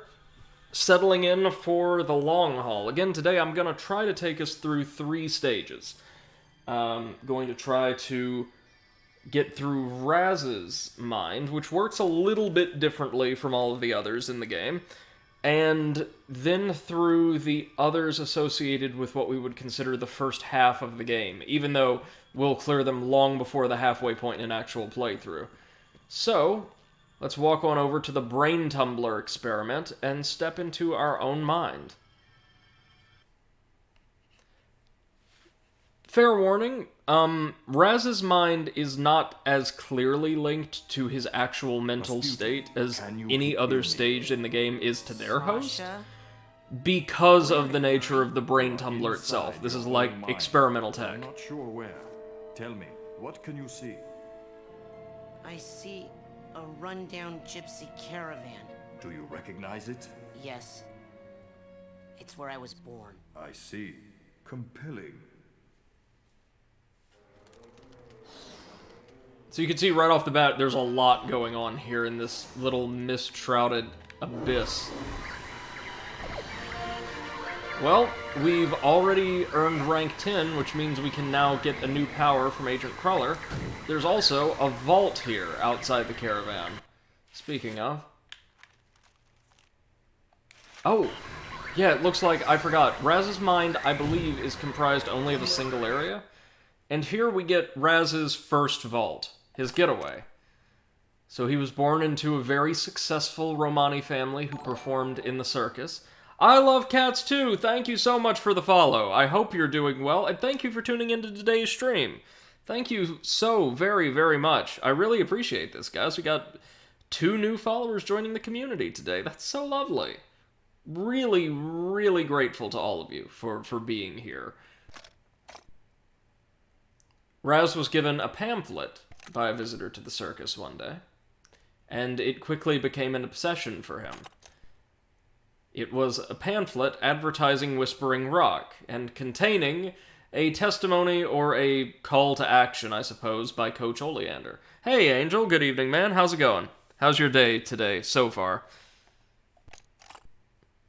But being greatly prejudiced against psychics, and not all that gentle to begin with,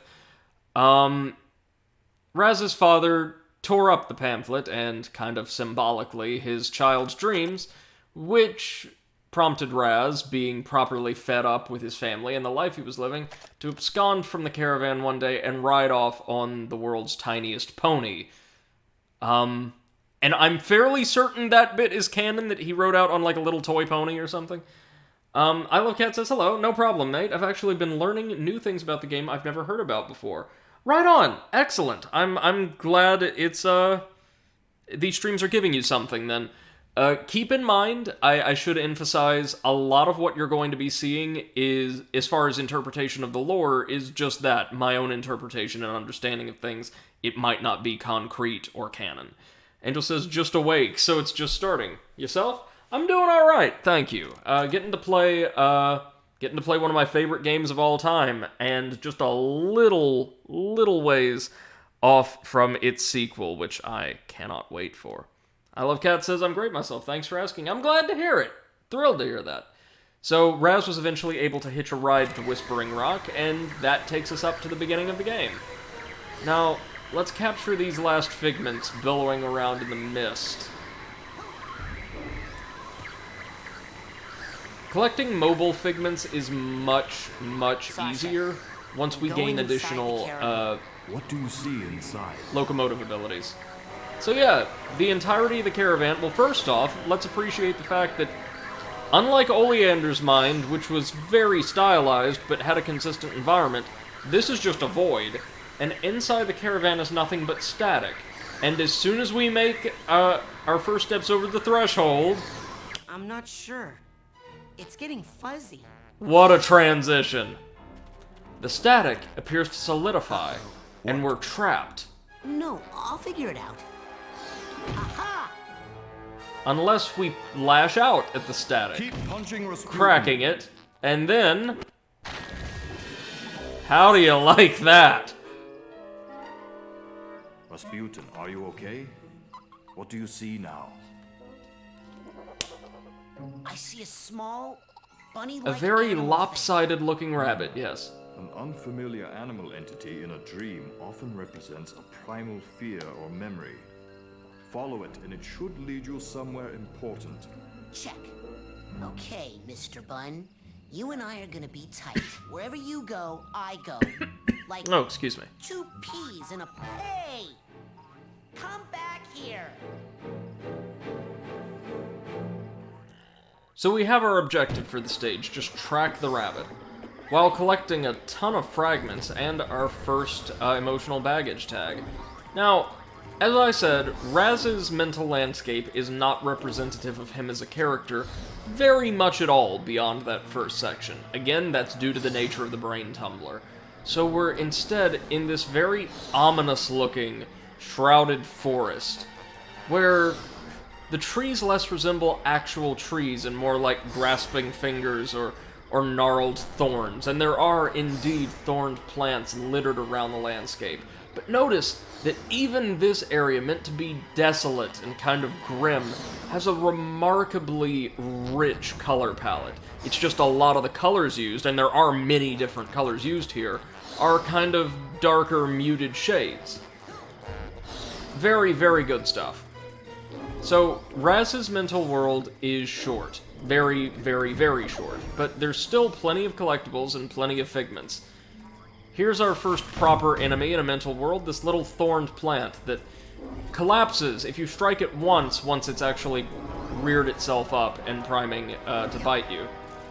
There's going to be a lot of these little chickens, or chicks, running around, chick figments, that will be a little tricky to collect. Everything else, though, like all of the meat, and notice that, like Oleander's mind, there's some inexplicable meat scattered all around. Those figments will not be difficult to acquire at all.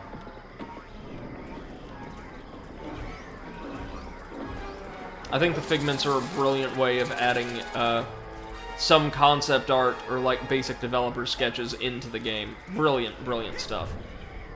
Oh, there's something large and ominous up ahead. Probably don't want to mess with that right off the bat, now do we? But I don't think we have any choice, so on we go. After, of course, destroying some of these lovely neon skulls. Is that what they are? Yeah. Yeah, skulls that radiate like a bright neon blue. For a couple of additional arrowheads. Ditto for the meat lamps. Sasha? What is it? Another bunny? No. This is more of a super scary flaming-eyed demon kind of deal. Oh. What? Okay, I'm pulling you out of there. Just give me a second. Sasha? Hold on, I'm still getting some unusual interference. It's fascinating, as if someone else would... Agent 9? Sorry, almost ready. Sasha! Yeah, so here's the gimmick behind Raz's stage. It's very short, and very, very linear, but we have to play it across 3 different segments, which will be interrupted with lessons from other instructors. Suit yourself. You know, in many tribal societies, learning to defeat the monsters you see in your dreams is considered a rite of passage. I can train you to fight. Come see me when you're ready. Yep, so now we get an actual lesson from Sasha, and unlike Coach Oleander, he's actually going to teach us a few things. I'm ready to learn how to really fight. Oh, really? What? Nothing. It's just that I didn't think you'd really take me up on that offer. It usually scares the kids off. Well, not me. I'm ready to kill for my camp. Listen, I'm sorry, but I can't train you. Agent Vodello would kill me. What's the big deal? What she doesn't know won't hurt her. You don't even have a marksmanship learner's permit. I could lose my job. I'll get one. Even if you used that secret passage over there and snuck into his sanctuary, Agent Cruller would never give you a marksmanship learner's permit. Agent Cruller. Never in a million. I'm off. Be right back after I talk with Agent Cruller. Yeah, so this is meant to force the player to use the Whispering Rock transit system and introduce themselves to Ford Cruller, if we haven't, just out of sheer curiosity by this point. Lucky us, Where we would you have. like me to take you, Agent? But we're not gonna go see him straight away. Hold on. We're going to head back to the main lodge, grab that dowsing rod, and then dig up as many arrowheads as we can from the immediate environs. Just to ensure we don't grind for arrowheads later on, like if we want the cobweb duster or something like that. It's gonna be much easier to just whip out the dowsing rod and collect arrowheads as we can as we progress through the main story. And let's not forget, he has a new level up power that he's going to be teaching us about. That'll be not super handy for the next stage, but certainly handy eventually. Hey, where's my hamburger? I told you. Just kidding. I just want to buy stuff. Don't push me, Sonny. I can reach you with this spatula. Oh, that's my last cobweb. Now that dowsing rod will help you find... Alrighty then. There we go. So, What else can I do you That's for? it for now. here's how this works. You whip out your dowsing rod, right? Heads and come on back. And you're going to hear a frequency, but also, at least this was the case with the PS2, I believe it's still true for the PS4 emulation, you're going to feel a vibration as you draw nearer and nearer those deposits of Psytanium-laden arrowheads. And what you want to do once you found one and you think you're standing right on top of it, the pitch becomes as shrill as possible, the vibration becomes stronger, is you're going to hammer the triangle button to access it. Dig that sucker up. Psychically, of course.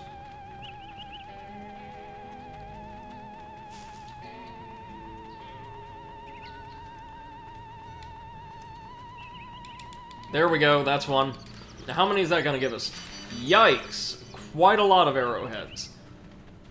This is why I say that they are far and away the most effective, or the dowsing rod is the most effective way of getting currency in this game. Even though you can earn a lot from the mental worlds, this is just better.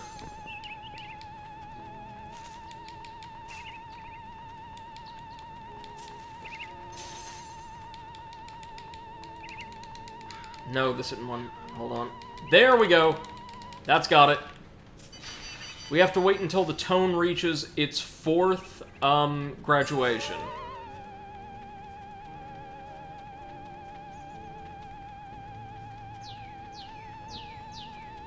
Okay.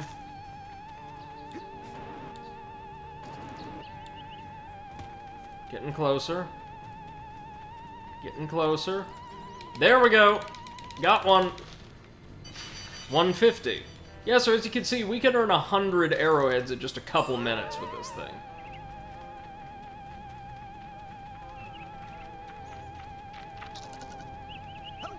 I'm showing this off here, but in case we do need to farm, or grind to any extent to actually earn enough to buy, like, the cobweb duster or what have you, I'll do that off-screen between streams, but I did just want to show this off to you guys, because I think it's a genius way of letting players gather some goodies, while also encouraging exploration of the hub world. Oh, wait, we've got one.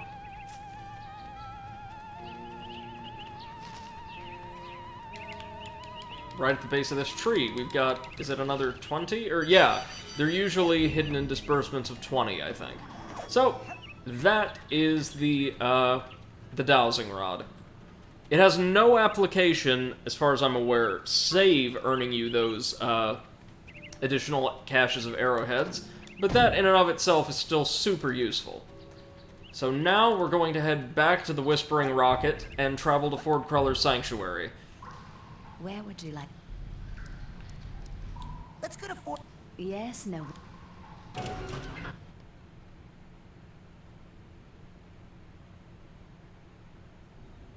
In recognition of your hard work, dedication, and mental agility, I'm proud to bestow upon you the official merit badge for Pyro... Yeah, here we go. Our first rank associated ability, and it's a pretty good one. We're now a Psychic Fire Starter. Now, this is primarily a combat ability, and it's a pretty good one, but it also has a handful of useful applications for puzzle solving and navigation out in the open world and our mental I worlds. can't wait to burn. Hey, what are we doing here? Inside your mind?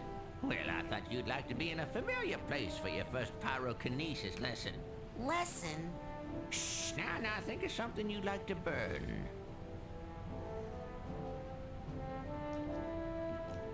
Ah, yes, I heard you were raised in the circus, but why would you want to burn all these happy memories here? If they were happy memories, I wouldn't have run away.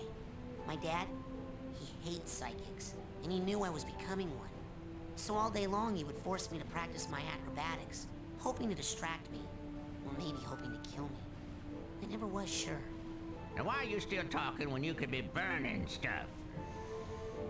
This is actually where we get a lot of Raz's personal backstory, through these little conversations he has with Ford Cruller before their lessons. So yeah, all we do is hold down the assigned button, and we'll see a temperature gauge, a thermometer, very slowly fill next to the currently highlighted target. And once it maxes out, we light them up. Nice and easy. Lock your mental focus on this last one, and hold it while you use your pyrokinesis power. Oh, that's right, there's a lock-on button, which I believe is L1? Yep. Rasputin, lock your mental focus on this last... Excellent work. Fire is pretty. Okay, that's the end of the lesson. You're free to go, but you have to promise me. Only use your power, pyrokinesis only, when it's very, very important. Or it's really, really entertaining. I promise. Oh, Ford Cruller's the best, isn't he? Girls, make sure none of them have on a lot of hairspray. Okay, now we get to acquire our learner's permit from him. John, how goes the training? Sasha says I need to learn how to fight better. He wants to teach you advanced combat on your first day? Yeah. I had a vision with a huge monster with yellow eyes and a big mouth full of gnashing teeth. Did it happen to spit anything at you? Yeah. I think it was like an old diving helmet or something. I see. Yes, well, we'd better get you armed. Why? What's happening? Oh, nothing. Prepare your mind. That's the motto of the Psychonauts. Here, this is a marksmanship learner's permit.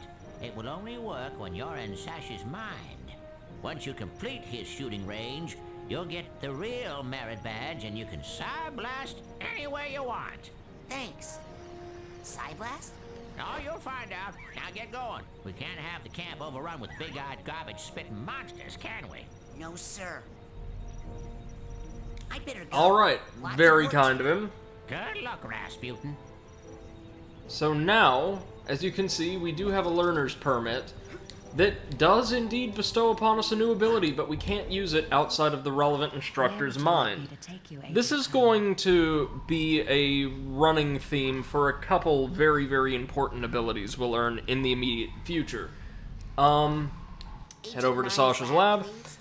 With pleasure. And that's because the stages where we first are intended to use these powers act as extended tutorials for them.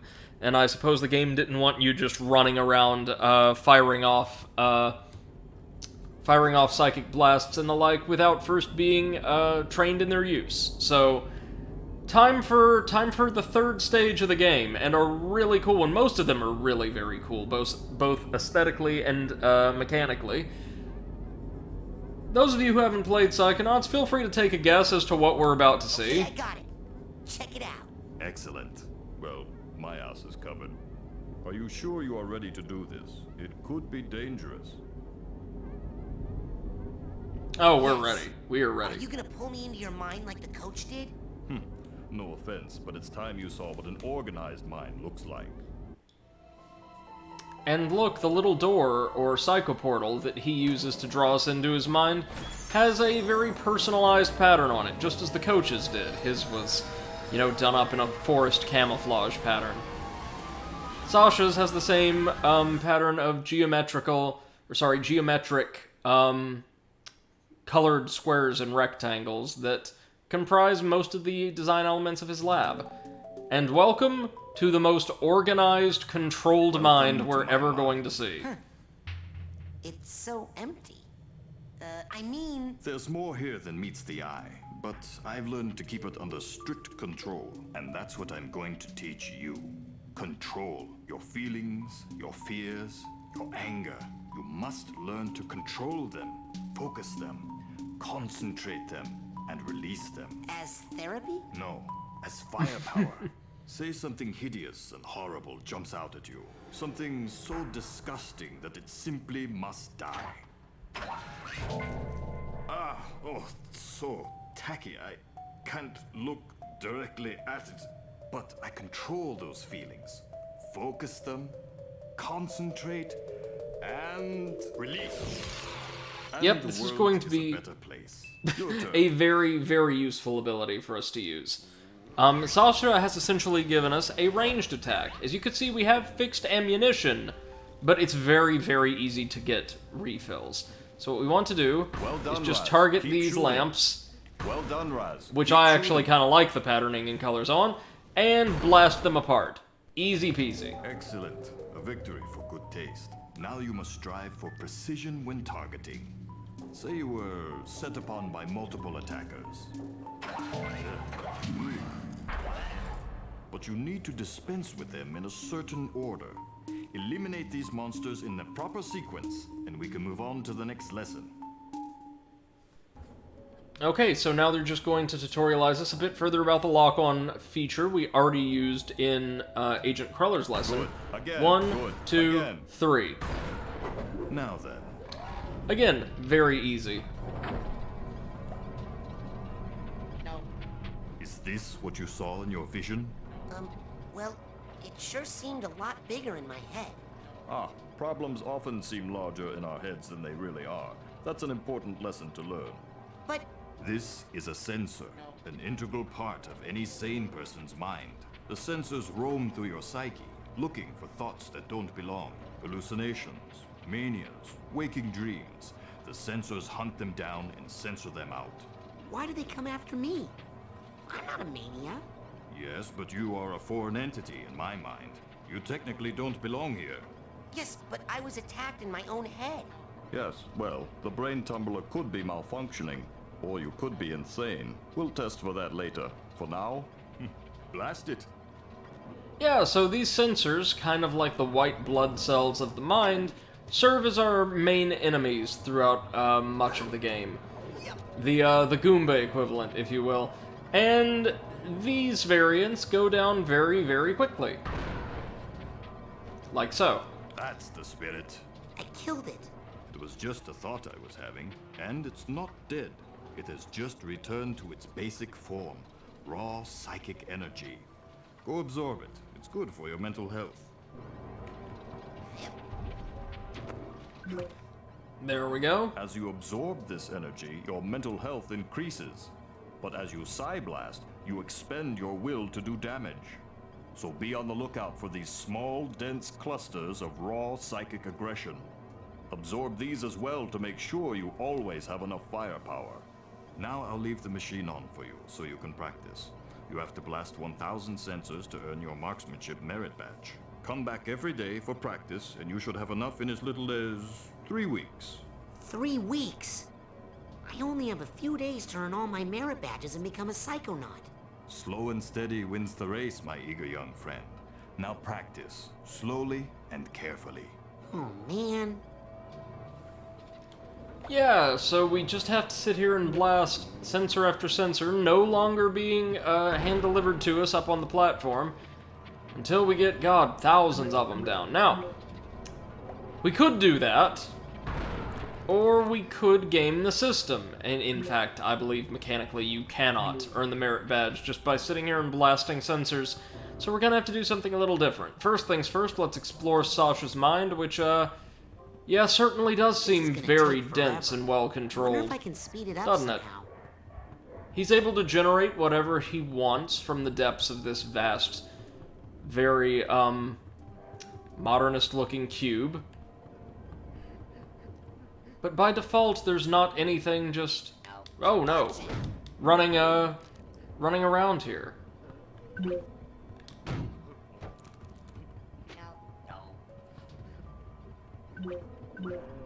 I wonder grab what would these happen if I arrowheads. turn that die Yeah, on yes, top. Rez. One second. We'll get around to it. I thought I heard.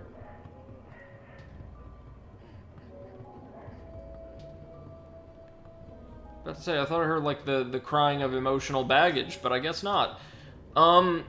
What we have to do if we want to earn our merit badge in time, right before we're whisked away from Whispering Rock, is head over to this convenient little dial Sasha set up, and maybe increase the speed at which sensors are going to be produced. Something else quite cool about the sensors, as we'll see, is in a lot of different mental worlds, they have slightly different appearances. They could be given headgear or a new texture, something like that. So they do look unique in roughly half or maybe over half of the game's worlds. I always love little aesthetic changes like that, or aesthetic choices, I should say.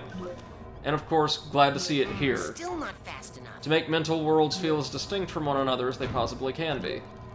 So yeah, this is faster, this is better, but it's still nowhere near fast enough. So, let's crank it on up to 4.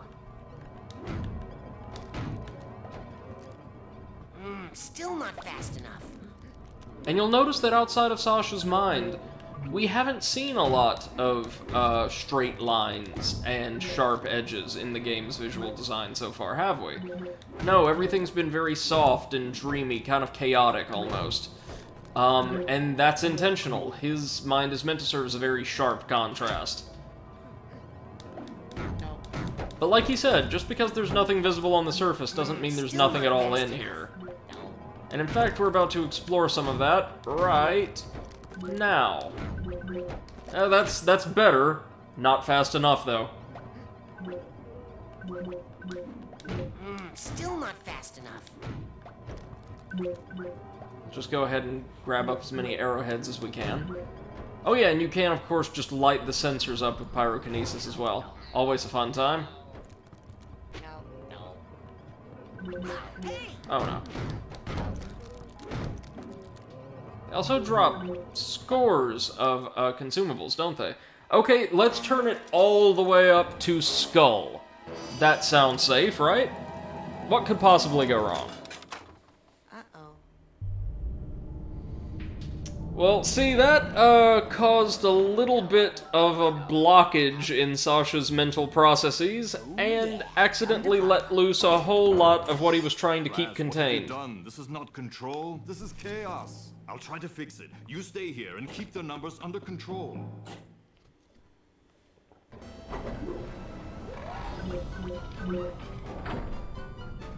So, welcome to the stage proper. We're going to have to do our best to, like, rein in the sensors, as Sasha's mind, so tightly wound, comes completely unglued, and they start breaking free. So what we have to do is head to the face of the cube that's been completely overrun by sensors, and is playing host presently, I guess, to what could be considered an emotional breakdown, and strike at the valves he's about to point out to us. That is where the sensors are leaking out. Psy-blast the valves to shut them down and get this area under control. So you can already appreciate, just looking at this stage compared to, say, Coach Oleander's, how very different each of the game's worlds are aesthetically. There's like this minimalist aesthetic going on with all of the bits that Sasha wants to present to the world, but here, well, everything is very chaotic. And notice again the reintroduction of those soft curving lines in so much of the architecture here. But also, lots of dinginess on all of these objects, right? They look kind of scuffed up or muddied, and they have a very dark, muted color palette. All of this looks threadbare and uncomfortable, kind of creepy. And that's intentional. Oh, this serves as an extra life if we need one. Projection depth, it's called. We can also find these gold trophies around the world that act as permanent buffs to the number of projection layers we can have active at a time. Well, there we can make use of the tag we picked up. But now, we need to find a tag for the, Oh, there we go. I was about to say the yellow baggage, which is right up there atop the bed. We want to go through and make sure we gather all the figments before we start blasting valves, because once we do, we will, invariably change the world state a bit. There we go! That is, luggage number 2 all sorted away already. And here we are just in the first phase of the stage proper. We also have our first vault, which we can go ahead and crack open. Notice a lot of the figments around her have to do with, like, childhood and infancy. Sasha's first loss. This is where we start seeing in the vaults things that, like, the mental world's hosts would not want us to. So, Sasha has very fond memories of his mother, who took ill and passed away when he was still very, very young. And he remembers that it completely ruined his father, like, emotionally, and I think, like, just physically being present in the space as well. And so he had a very sad, kind of somber childhood as a result. And it's quite telling, isn't it, that he remembers, from the point of view of, like, an infant or a very young child still, he's able to remember this loss and the way it impacted his family so vividly. Like, this isn't just narrative fluff. Apparently he remembers this from infancy, which is awful, right? We're going to see, as I said yesterday, as we keep going through Psychonauts, it's a ridiculous, over-the-top, very, very campy game, but a lot of the characters' backstories and their personhood is eminently relatable. And the central theme of Sasha's personal story is loss and grief and kind of dealing with it or not. But that doesn't give us an answer necessarily as to why his mind is as orderly as it is, does it? No, we're going to have to go elsewhere for that. So that's vault number 1. Keep your eyes peeled for vault number 2, which I think shows up near the very end of the stage. We can see as well now that a lot of the figments, present in this stage, or at least this face of the cube, on this face of the cube, depict Sasha's mother, or, like, idealized versions of her. Very sad, really. Impactful, too. No sensor. You can target the valves as well, which makes hitting them just a bit easier. I think we need to hit 2 or 3 valves to get this particular batch of sensors under control once and for all.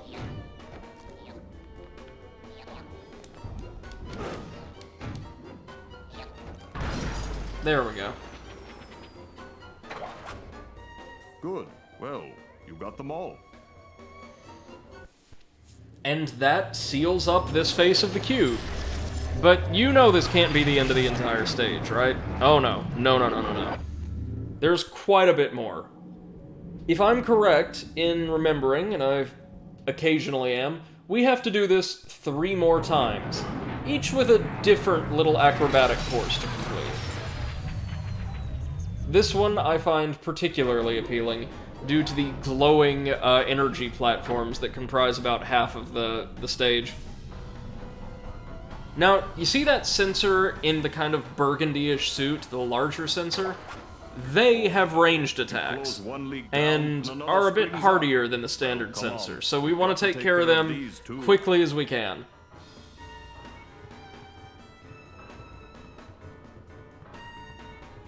Oh wait, no, it's up here. Never mind. Cube has more surface area than you would think looking at it at first.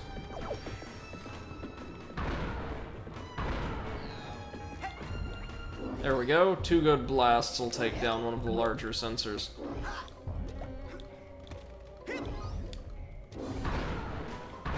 And we can juggle them, or... yeah, cause them to flinch, I should say.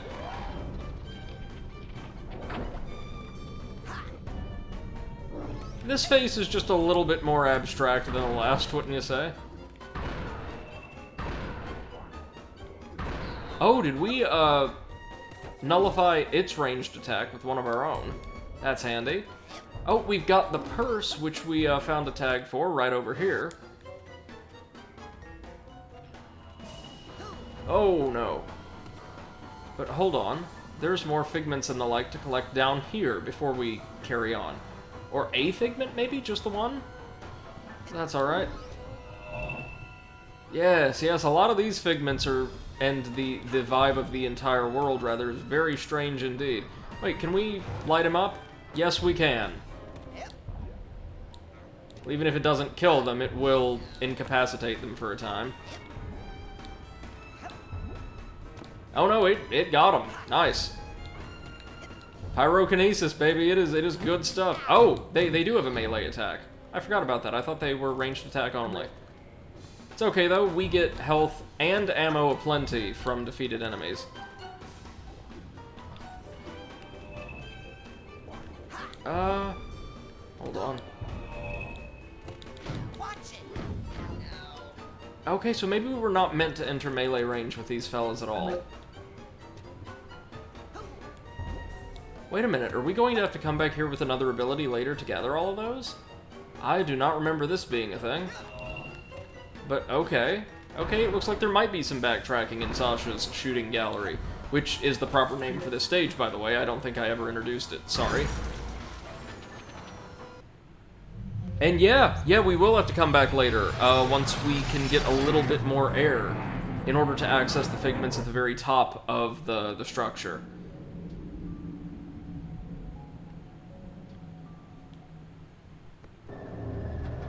Okay, so up next is...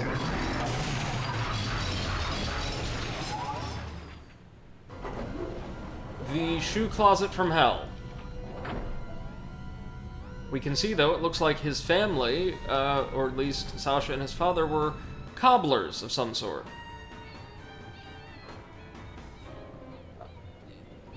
You hear that humming? That would be these things, inner demons. Fast, tenacious, utterly relentless little monsters that will detonate once we, are sufficiently close to them. They are nasty, they cause a great deal of pain, should they actually catch you in one of their explosions, but they also give you, mental aggression very, very easily.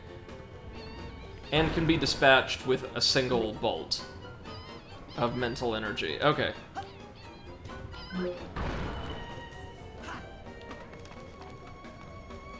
Let's get to work shutting down these valves. Now notice there's more ranged sensors attacking us. First off, sort the baggage. Whoa! Oh, that's right. The inner demons can follow us along these platforms as well. Very nasty. Oh! Damn, jumped right into that one.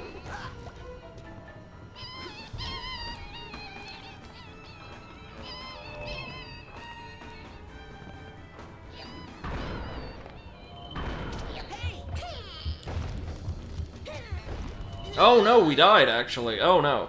Fortunately, it just drops you back off at your last checkpoint, so you'll be fine. Normally the game doesn't put this much pressure on you in combat, but I think they really wanted to stress urgency in the midst of this massive sensor riddled nightmare.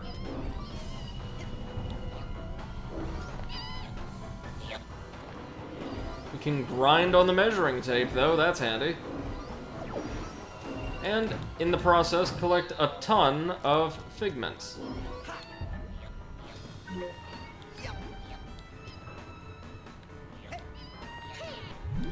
And an extra life. Oh, no.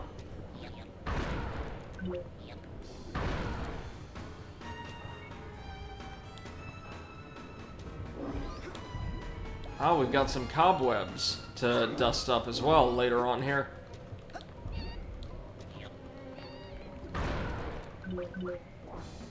At least the inner demons constantly sing to let you know where they are. Okay, That's most of the cobwebs, listen to me, most of the figments I could identify.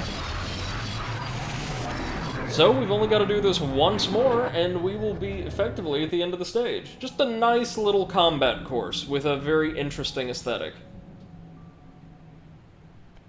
Have a look at this one. This is a little more abstract than the others, I think. Well, not more abstract than the second, but...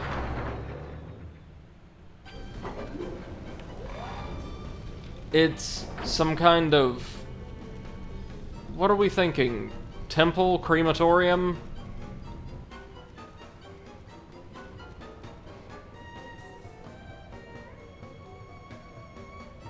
And I'm trying to see, does our last vault spawn here? Or do we have to wait again?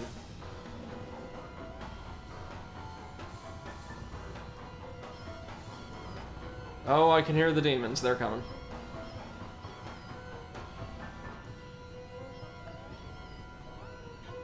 I think it's yet to spawn, so let's just hurry up and shut down what remains of the sensor valves. Grab our suitcase tag while we're at it. Presumably the suitcase itself will be somewhere around here.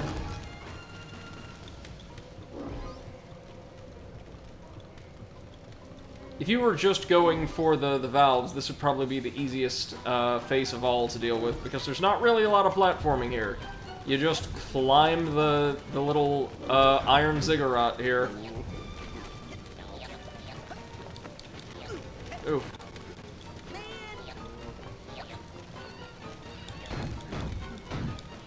Okay, that's a lot of sensors.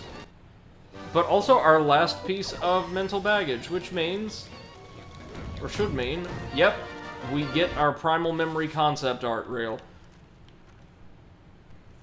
Let's have a look at what Sasha's got for us.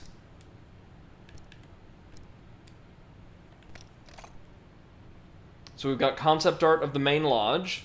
Very nice. Sasha and Mia, both of their names written in different font. That's a nice touch, I like it. We've got Sasha's lab, which looks more or less identical here to its realization in the final product. We've got Sasha's cube, which apparently had a slightly different aesthetic going on early on in development. Like, maybe a little bit more like Picasso-ish, it looks like, if that makes any sense. Oh, and the entire cube was meant originally to, like, come apart and shift and adjust itself to create a series of obstacle courses. Now, that would have been a cool notion. This face remained more or less identical. Storyboards? They give you a lot of stuff. Very, very cool.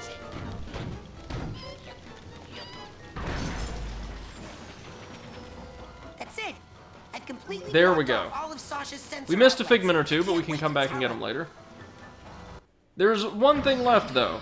Young man, I hope you have learned a lesson here today. Yes, I have. That shooting things is fun and useful. No, that once you lose control of your own mind, it's very hard to get it back. Yes, one's thoughts must be 100% controlled at all times. Well, no. Actually, if you try to completely suppress your undesirable feelings, they'll build and eventually explode. Oh, so, what would happen if you were to, say, completely block off all your sensor outlets? Well, there would be a buildup of sensor energy within that would, eventually... Rasputin, very fast. Yep, most stages in Psychonauts conclude in a boss battle. A functional one. They're not awful by any stretch of the word. They're not phenomenal, most of them, but they're pretty good. And test our abilities well enough. It's time to earn your merit back. In this case, we've got to rescue Sasha by defeating the Mega Sensor.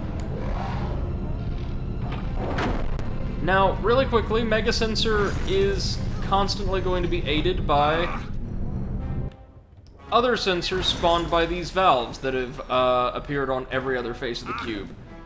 So we want to run from the boss long enough to decommission all of these valves. Just trust me on this one, it makes the rest of the fight much easier, and may in fact be mandatory. Because I think, yes, the spawn sensors can jump into the Mega Sensor to merge with it, and, in so doing, heal the boss. Rasputin! We're working on it, Sasha. We're working on it. There we go. Now the boss's healing economy should be totally shot, and aside from throwing these nasty lumps of flesh at us, it has no ranged attack whatsoever. These sensors are actually smaller than the average, and die in a single hit. This was intentional. They're like micro sensors. Now, we could attack that thing in melee, but that would be a very, very bad idea. Instead, what we want to do... Ow. Is just hang back and blast it. And yeah, it looks like our last vault is still nowhere to be seen. So just hold on. Whoa! I think that's enough of them? Sorry, kinda hard to see here. Once we're locked on, though, it's just a simple matter of dodge and blast. Dodge and blast.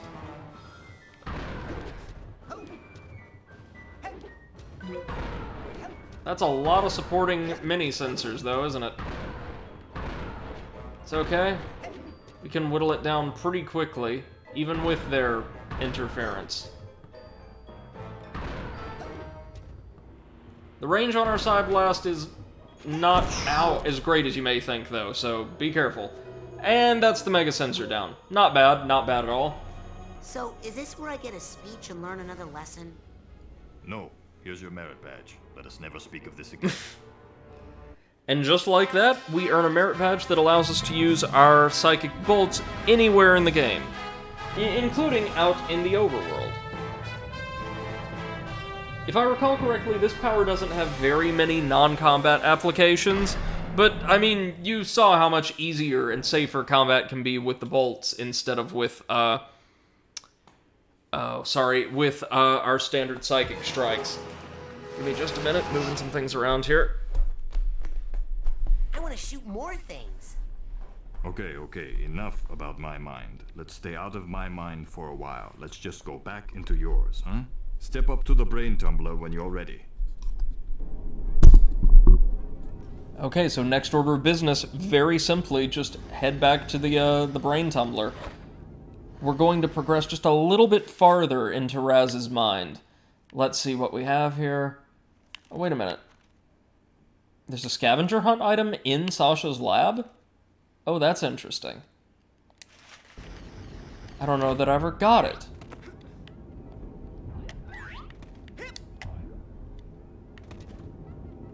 It's gotta be tucked into one of these niches, right? Like that glowing object up there? Yep, that's it.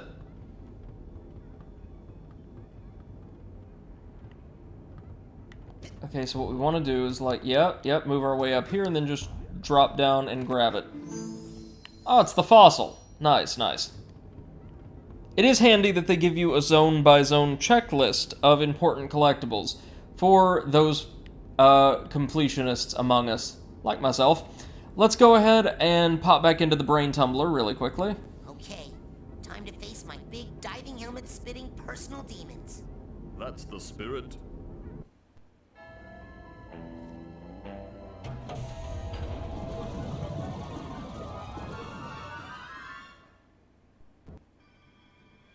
Okay.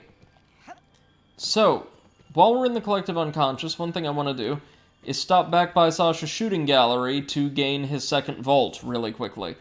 Also, as we'll see, most completed stages have new dialogue or little intro cutscenes for you, should you elect to revisit them after resolving their host's problem. Oh no, what are you doing back in here? Practicing. Oh, would you like to run the course again?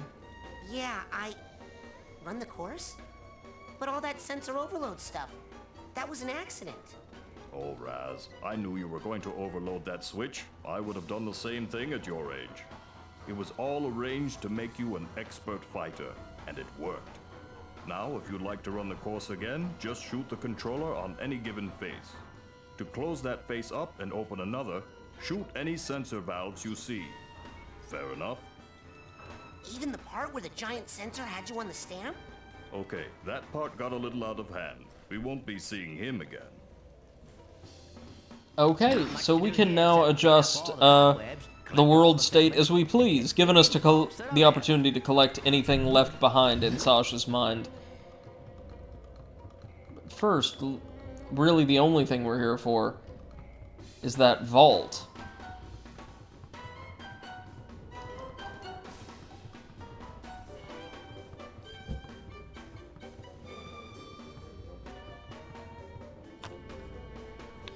Which may be here, or we may have to activate one of the faces of the cube. 1 second.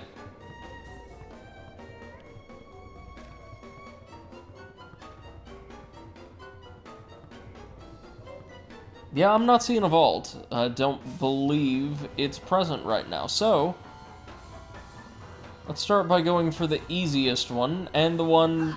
I think it's going to be the third or the fourth face that are harboring our target. So we'll go ahead and summon the temple again.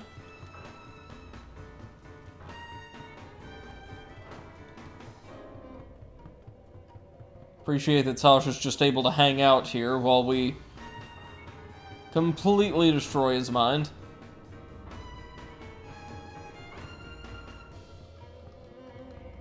I'm not seeing a vault. The vault should be on one of the unoccupied faces during one particular world state. Kinda semi-hidden, you know?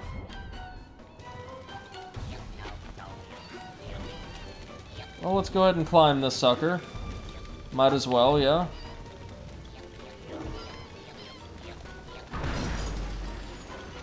Shut it down. And then go activate face number 3.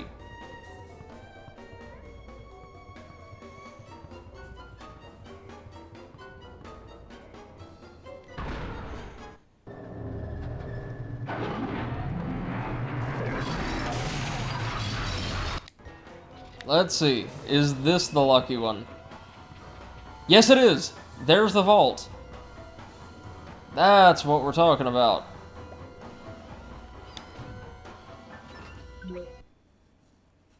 And here we have Sasha's second sight. This explains how he came to be a Psychonaut. So he and his dad were working dour and kind of just grim as ever, as cobblers, as we would have extrapolated. Sasha, I guess, wanted to talk about or remember his mother somehow, and his dad wasn't really interested. It was too painful. But around this time, Sasha developed his psychic abilities and was able to, like, revisit his mother and learn about her through his dad's memories. And this is both sweet and kind of humorous, but it's implied in the lore, I think, that it's not just like what he saw or experienced through his father's memories, but also the fact that Sasha, as like a telepath, was kind of overwhelmed by all of the psychic energy around him, all of these people's thoughts and actions and all that he just kind of left home one day and went on to become a Psychonaut. He like wanted to train himself to use that power, to control it, right? Which makes sense given the status of his mind. So, with that done, let's go ahead and whip out our smelling salts and get out of here. Man, these things smell terrible. Am I sure I want to do this? Oh, yes. Yes, I want to go back to the real world that badly.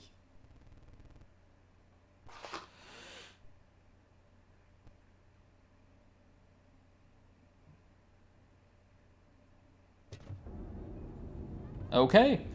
Now we get to go properly back into the Brain Tumbler. And again, we get to spend just a few minutes exploring, what is being passed off for Raz's mind. So let's head back on over to the Brain Tumbler experiment. You'll see a couple of the panes are now lit up over on Sasha's door. Or sorry, they are when you get close enough. There we go. All baggage sorted, and all vaults opened. Let's see if we can't work our way towards those statuses here on the Brain Tumbler stage.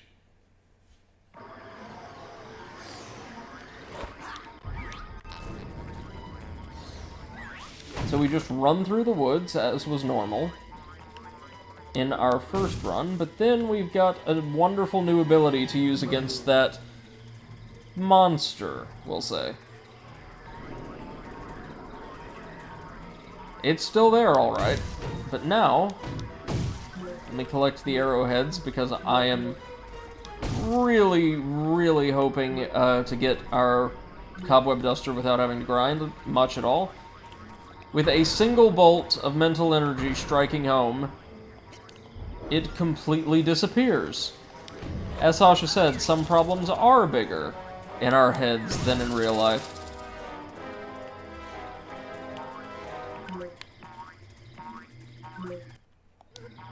We can sort the purse out. Hey, where'd it go?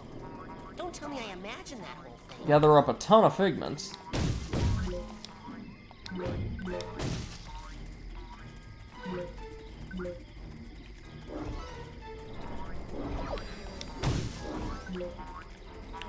Oh, cobweb. Can't deal with that yet, now can we?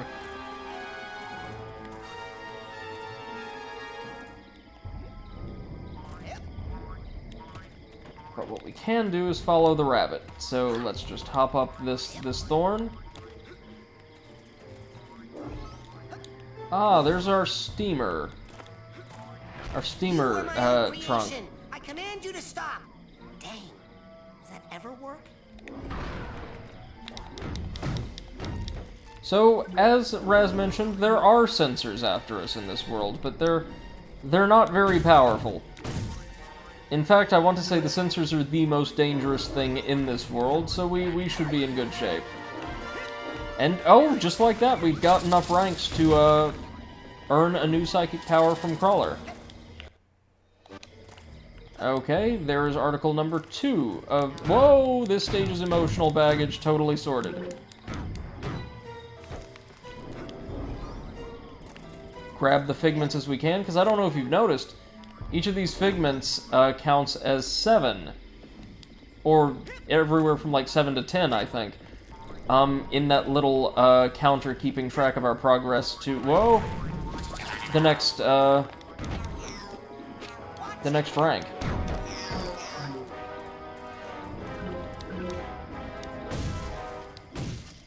Let's crack these open. Nice, nice. Going to have to go back up to that higher level to explore around a bit. Might as well collect everything on the ground floor first, though, right?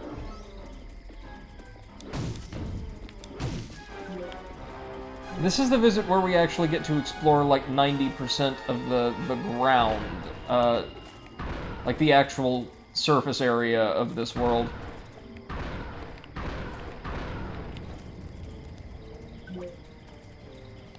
There we go, now we just have to strike down the range sensor, and we're good.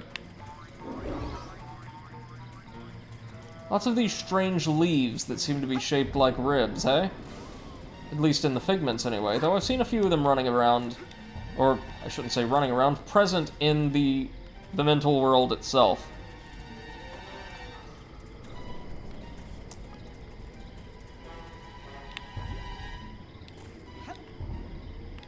Oh wait, no. We had to start swinging up here, right? Yeah. And I missed that entirely, my bad, sorry. Whoa! Good thing we got that little chick. I distinctly remember that being one of the harder figments to grab in this stage, because it runs quite the circuit.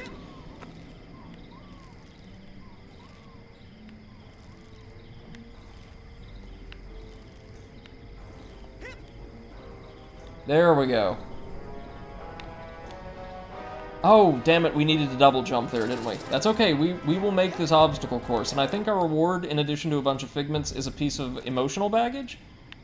Maybe?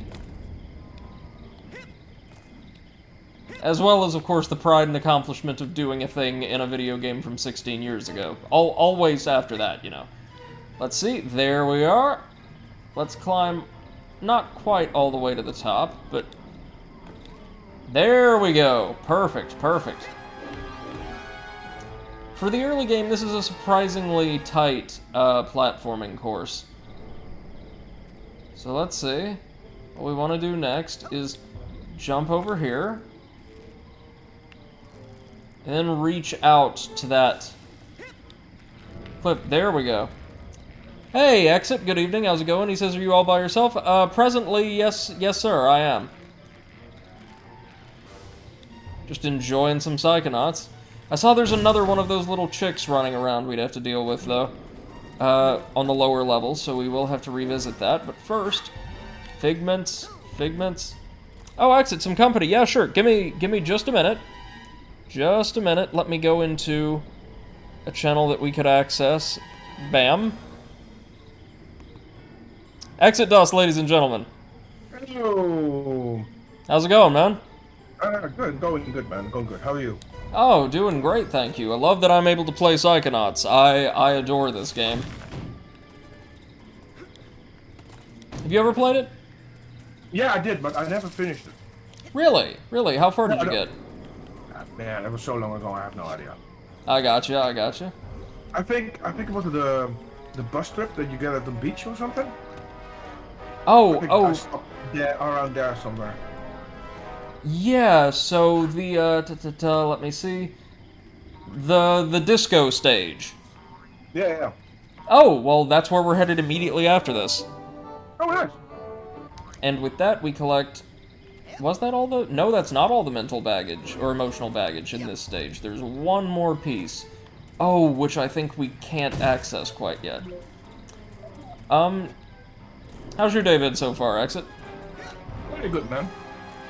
Glad to hear it. My sister's birthday. Oh, lovely. Had a get together with the family. It's fun.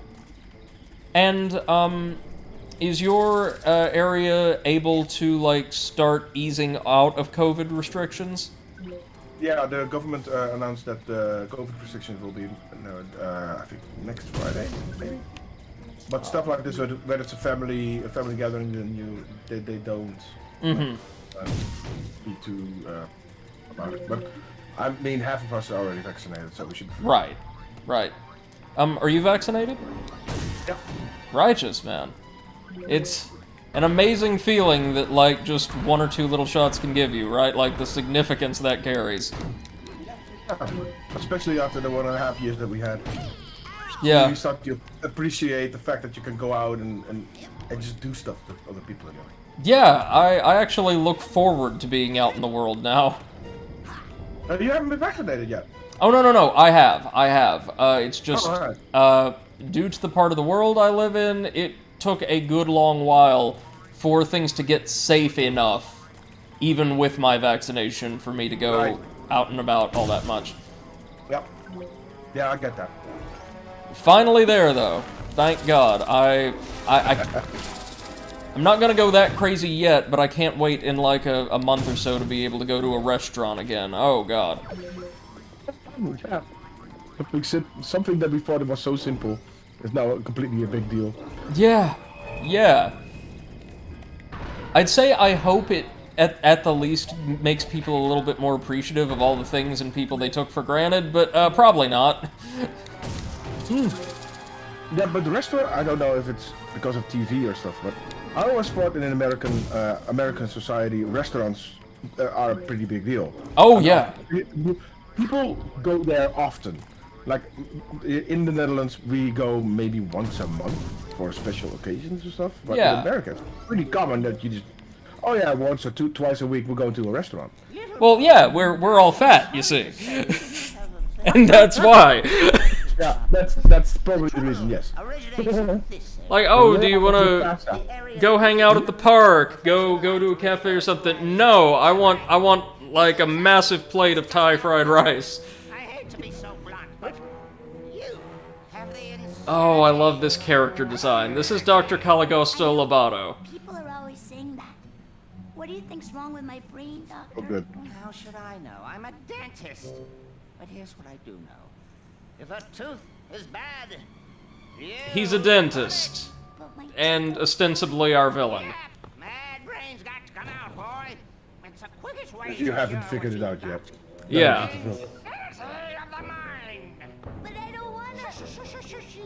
And the tutorial stage of the second game is confirmed to take place in his mind, which we never get to see in this game. Don't worry, Dogen. I'm coming up there to save Alright, you. let's climb this tower of meat No and time to bone explain, Sasha. I gotta climb this and stupid rescue thorn Dogen tower. in our mind. Sure.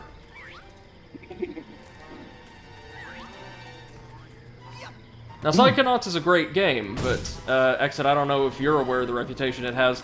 The final stage is notoriously just kind of lackluster and frustrating at the same time, somehow.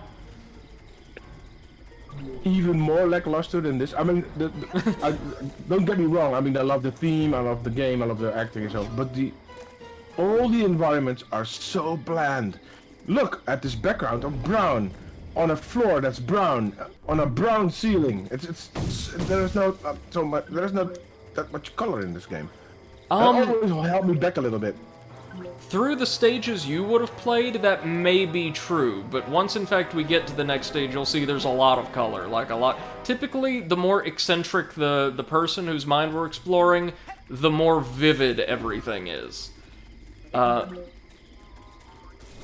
I get what you mean that by, like, our contemporary standards, a lot of the colors seem a little bit washed out, but there are a lot of different colors at work here, even if many of them aren't very prominent. I would contrast this almost perfectly with, like, the brown and gray military shooters of the late 2000s, where all of the colors were perfectly realized, but there was a very limited palette at work. Here, there's a broad palette, and some of the colors maybe wash or run a little. This vault is somewhat special because it has, as far as I'm aware, absolutely nothing to do with the characters or events of the game. Wait, no. It is technically a symbolic representation of the journey we're going to be taking, as told by a little chicken brain thing. This has... Okay, what the hell was that? Yeah, I agree with Rez. I agree with Rez. What the hell was that? Can't be right. Why did I buy the Can't be cheap right. Brain Tumbler? Oh, Brady, I needed to talk to you about another game that I saw a couple of days ago, and I immediately thought about you because you like these weird-ass games Of on course. weird-ass consoles. And Yes. have you? He knows where this is going. Have you ever heard of the Deception titles on the PlayStation? Oh, yeah! Yeah. I've played the fourth one, and man, that's really good. Yeah, on the PS4. There's no way to get any higher. Yeah, so I found levitation a power. PlayStation 2, a working PlayStation 2 emulator, and I got a copy of Trapped. Ooh! And I really think I should no send idea that over you to were at you such a because you should remedial level. definitely play this. Lucky for you, we have one of the it's like world's 4, foremost but levitators on staff. less good, like more. Yeah. The But mental the mix. animations are seriously funny, and it features like cards for everybody that you kill. You get like a small bio saying, "Oh, Yep. he left his wife to come over to you and hunt you down and stuff like that." Yes! Yes, that is... It's fucking hilarious.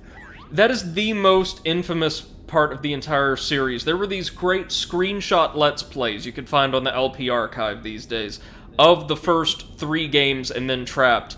And if you could believe it, things actually got more grounded and sensible regarding character names and bios as time went on. Yeah, that's I definitely think true. the second game was the one with like a ninja named Scuba and mages named Volcano and Goat Bone. It was designed by Viper. Yeah, no, like a dark wizard named Goat Bone. Yeah, that's probably out of Viper's briefcase then. Well, I remember, I think we've discussed this either on stream or on the podcast before, Seth and myself. I went through, I think it was back when I still had my radio show. I would just be looking for things to do during downtime, during like blocks of music, right? And I found this really, really terrible collection of those like free-to-play grindfest phone games. And I was like, I want to play like 30 minutes of each of these and see how badly designed they are. It was a great way to spend an evening. But I was playing this one that is no longer in service, I don't think. It was called Heroes of Infinite Tales or something like that. And every stage, very short stage, had a boss with their own, like, distinct name. And I noped out right around the time, like, the chapter antagonist, like a central character to the plot, for such as it was, for a few minutes, was titled Priest of Darkness Shits with a Z. It was not a comedic game. It was not meant to be taken in jest. That was just the best they could do. Yeah, no, like, Symphony of the Night gave us Shaft. Dark Priest Kevin. They gave us shits. Shits. Who are you fighting the shits? Yes. Fits the theme of the channel, doesn't it? Again, lay off the pasta. Ah, indeed. Indeed. Oh yeah, I saw it. I actually got it working, and it's working actually pretty good. Do you want me to send it over to you? Do you want a copy? Sure. Go ahead and send me the link if you would like. Yeah, I can set up a link for you so you can download it. It's fucking brilliant. Thank you. I'd appreciate that. So we've gained enough levels now to acquire our second quote-unquote optional power, levitation, which basically just lets us toss stuff around. Like the camera. Exactly. It's brilliant. We can use our minds to grasp an object and then throw it. Go ahead, try it yourself. So we'll pick up this horrifying trash can, and there we go. Oh, good throw. Now, Woo. let's see if you can make it through the hoop. You sound like my dad. Hey, I've been thinking about that. So we get a little bit more backstory on Raz and his family, most of which I think I've already explained to the audience. Psychics killed his Oh wait, no. Here we go. Cursed them and all their descendants to die in water. Whoa. Yeah. Yeah, so Raz and his family are under a psychic curse to die should they ever, like, really approach the water. I'm pretty sure he's actually psychic himself. Ha! Cuckoo!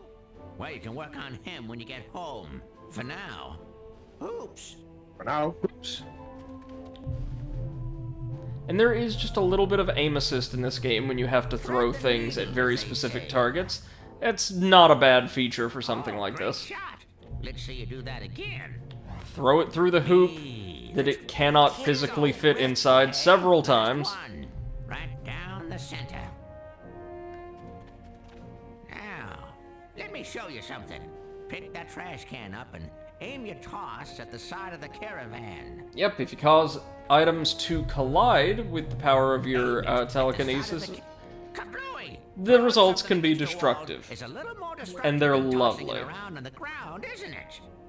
Oh no, another one of my senses. Now how'd that get in here? Looks like we're in luck. He doesn't see you yet. Why don't you smash him on the head with that handy trash can? Come on! Use telekinesis to pick up the trash can. More trash cans. It's like E3 Twitch chat. It's funny because it's true. I've never seen such a toxic chat in my life. Yeah. I usually turn that chat off. We'll work on your snappy one-liner. I had to cover it for the event, but good God. Good God, was it rough.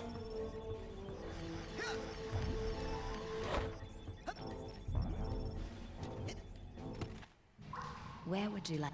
All they wanted was Among Us. And when they actually had the Among Us devs on, they still didn't stop calling for it. Yep. MC says, clearly you've not seen enough of the internet. Toxic like that is not uncommon. No, I don't mean the kind of the potency of it. I mean the sheer volume present within that single audience. Like, normally you expect to see a mixture of, like, interested, kind, and toxic comments when you have a really big audience all talking at once, right? But no, it was almost uniform. Which is interesting, and not in a good way. So, next we will head back to the main lodge. Because, with our new abilities, we can gather up a couple of things. And then head towards the docks, because in order to reach the top of that tower in our, our mind, we're going to need to learn how to levitate from Mia, who almost certainly does not want to teach us, given how protective she is. Oh, now really quickly, let's go ahead and equip our pyrokinesis badge. There we are. Because we can use it to burn these hay targets. The hay targets somewhere at the base of the lodge. Let's see. I need to say hi to MC2. Hi, MC2. I forgot to do that. You know how he gets. There we go.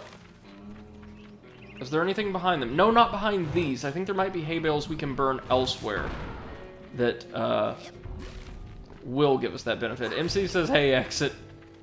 Yeah. Keep your mind and Acknowledgement. Always nice. Or else Of course. Absolutely. And this is definitely the part that I was on. Where you are now. I recognize this. So but again, it was a long time ago. But you haven't made it to the next stage. No. Oh, well, keep that, oh, what's the best word? Appraisal of the game's, like, visual, diversity in mind, because the next stage is where they blow it out of the water, and it doesn't stop from here on out. Oh, maybe I've done it. It was bright blue. I think that was the last stage that I was on. Maybe. The next stage is actually a very specific reference in its entirety. Oh, and yeah, here we can see the Hand of Galacho. This is going to kill us if we attempt to enter any kind of liquid. You have a water phobia? Me too! Huh? No. Well, yes. My family has this problem with water. It's a bunch of hooey anyway. Some old gypsy. Like I said, I've never actually been to a summer camp for like an entire pro session, but I imagine it's a lot like this. Right down to the snot green lake. I'll never camp without a snot green lake. Camps always pick the worst bodies of water. I saw you and Lily talking in the coach's class, and I was wondering, were you asking her to go with you? What? No! I'm here to train. No distractions. Excellent. Bye. So let's just explore around a bit. We've got more challenge cards to collect. Before long, we'll have enough to assemble, I want to say, 5 ranks worth of markers. There's a lot to explore just hidden in the dunes here. We can snatch that card. And we don't die instantly if we make contact with water. The Hand of Galacho will give us 2 additional little hops we can make before we're dragged under. So as long as we make it to safety in time, we'll be good. I hope you're all having a happy and safe summer day here at Whispering Rock. I just wanted to tell you that we are having a party out here on the floating dock, and I'd love for you all to come. It's levitation training, baby, and it's fun, fun, fun. Just grab a canoe and come join the party. Okay, so the Psychonauts comic seems to have been the big draw here. Now, is that something we can use for the Scavenger Hunt, or... Yes, in fact it is. Just a couple things we want to interact with before we make our way over to Agent Vidello, who is hosting her levitation session out in the middle of the Snot Green Lake. I sent you a link on Discord. Thank you, man. Really appreciate that. It's only 700 MB. 700 megabytes. Sasha So it should 9 be invited me down to a fairly easy secret to download. lab, and Not big. And as it would appear, poor Dogen is in fact completely brainless. So there was something to our vision. True. Dogen, don't worry. I know where your brains are. They're in like this crazy dream thorn bush straitjacket tower place. You go to the TV lounge. I'm on the case. I just need a little more advanced training to prepare. Okay. Now, we want to grab this card and then speak to the Dockmaster, because of course. Of course it's Ford Crawler. I'm an oarsman, first class. Hey, it looks like all those weeks in the canoe simulator really The paid canoe off. simulator. Yes, sir, Admiral. Admiral, sir. Well, let's get you a I wouldn't be surprised if somebody made Canoe Simulator at some point and released it on Steam for like $2.99. Good care of her, sir. That lake What's isn't going as up right peaceful now? or as If he says you missed a harmless purple as she spot at the looks. entrance of the building. Oh yeah, that's just an arrowhead. Don't take her out too far. We're at the point now where we don't have to obsessively collect those because we can get far, far more through a little bit of deep dowsing. Speaking of, ain't no dowsing COD, but it'll do.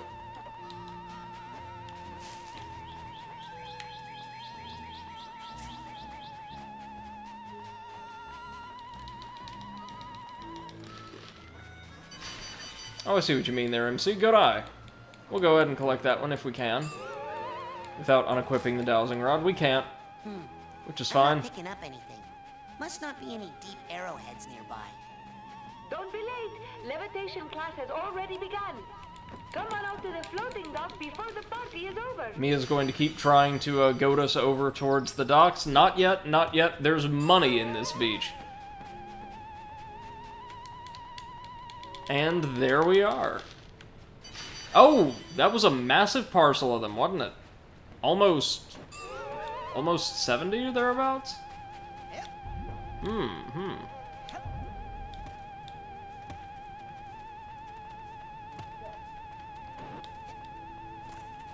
Oh man, Raz has become like the adolescent version of that guy who's always wandering around every beach with a metal detector, you know what I mean? It's exactly what we've become. Anyhow, we were able to get a good bunch of listen to me, bunch of arrowheads from the couple of caches we found. And so now we want to go back and interact with our canoe so we can make our way to Mia's classroom. Have you heard anything else about that thing in the lake? Huh? Oh, not really. The fish are kind of going crazy about Bobby and Benny over there torturing anything that swims too close. Oh, somebody should do something. Yeah. Well, I suppose I could go talk to them. But we won't, because interacting with the camp bullies at this point will do us absolutely no good. There's that pesky little arrowhead. Now that we have our oarsman's badge, if we just head on over to the canoe and interact with it, like magic. Oh no. I thought we would... Somehow I misremembered there being like a bridge of canoes we could assemble. There is not. We just want to head up to one of these moorings and park ourselves. Like so. And yep, everybody's quote-unquote in a trance again and totally not just on some hard stuff. Don't worry, I got in contact with your father and he's going to be here tomorrow to pick you up. That's actually doubt. Father?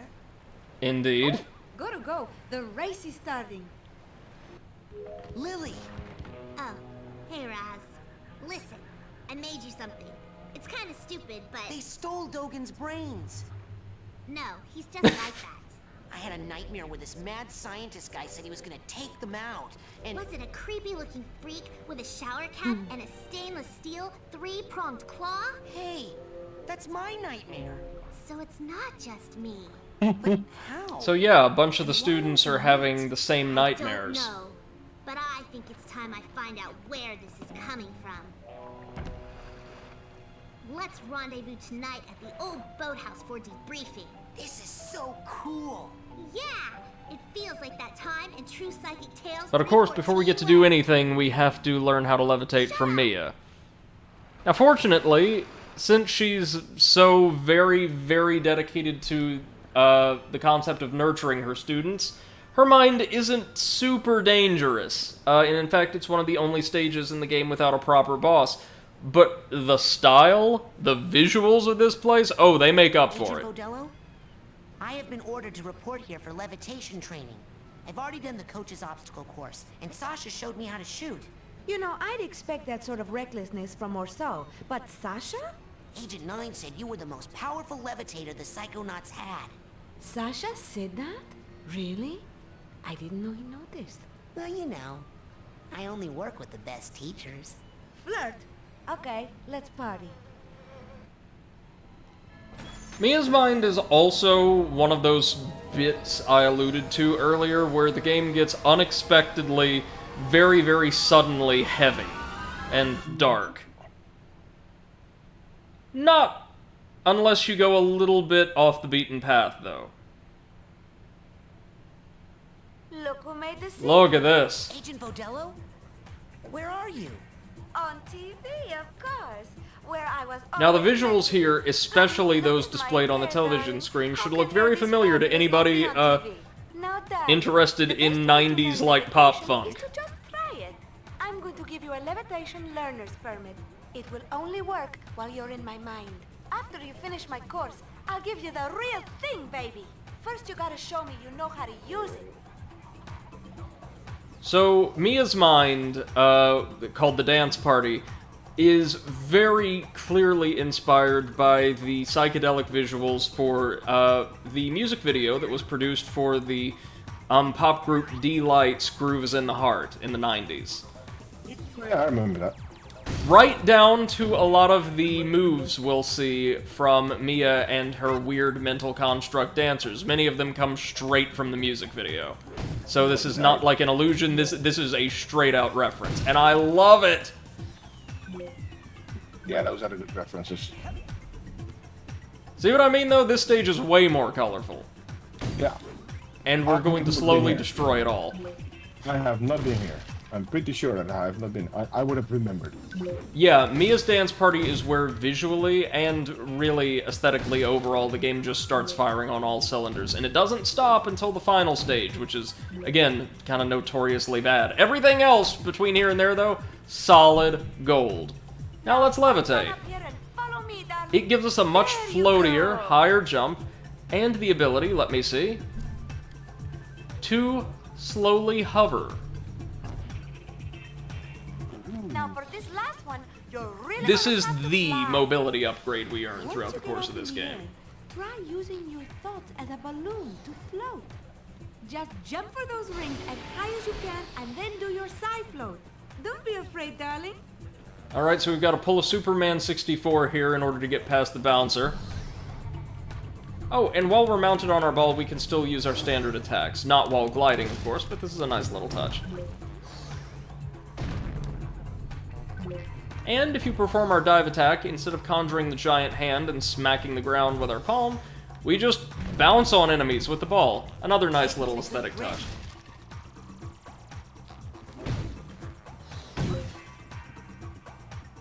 We've got another one of these lovely little snot teleporters here we might make use of later, but certainly not now.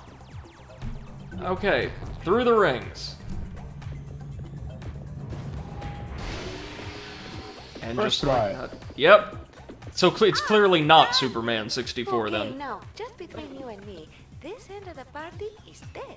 Come find me on the other side of the party, would have been here for a while. merit badge for real. A very long... no, if it were Superman 64, we wouldn't be here at all. MC says, reminds me a bit of No Straight Roads. Yeah, it's got a very similar, like, bright, happy, futuristic-looking design. I love aesthetics like this, right down to the color palette. I mean, my favorite color is violet, so this stage really does it for me.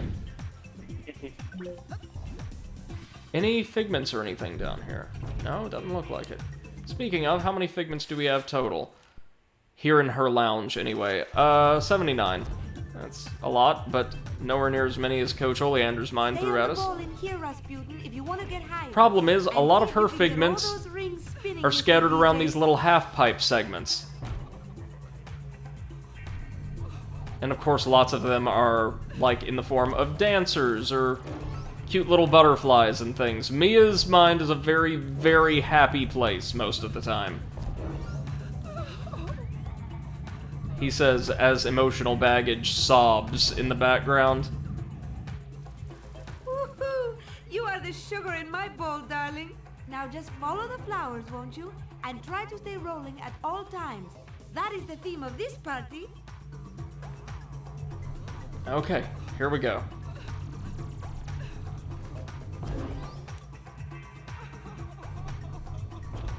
I absolutely love this stage. It's like just a tricked out disco. where you get to practice all of your navigational abilities, quite extensively at that. So there's no way, given the ridiculous luminosity of this room, that I'm going to be able to distinguish and collect all the figments our first run through, but we'll get what we can. Now look at these little platforms. Not only do the petals fold inward when you land on them, they also light up, creating little miniature dance floors. God, this stage is beautiful.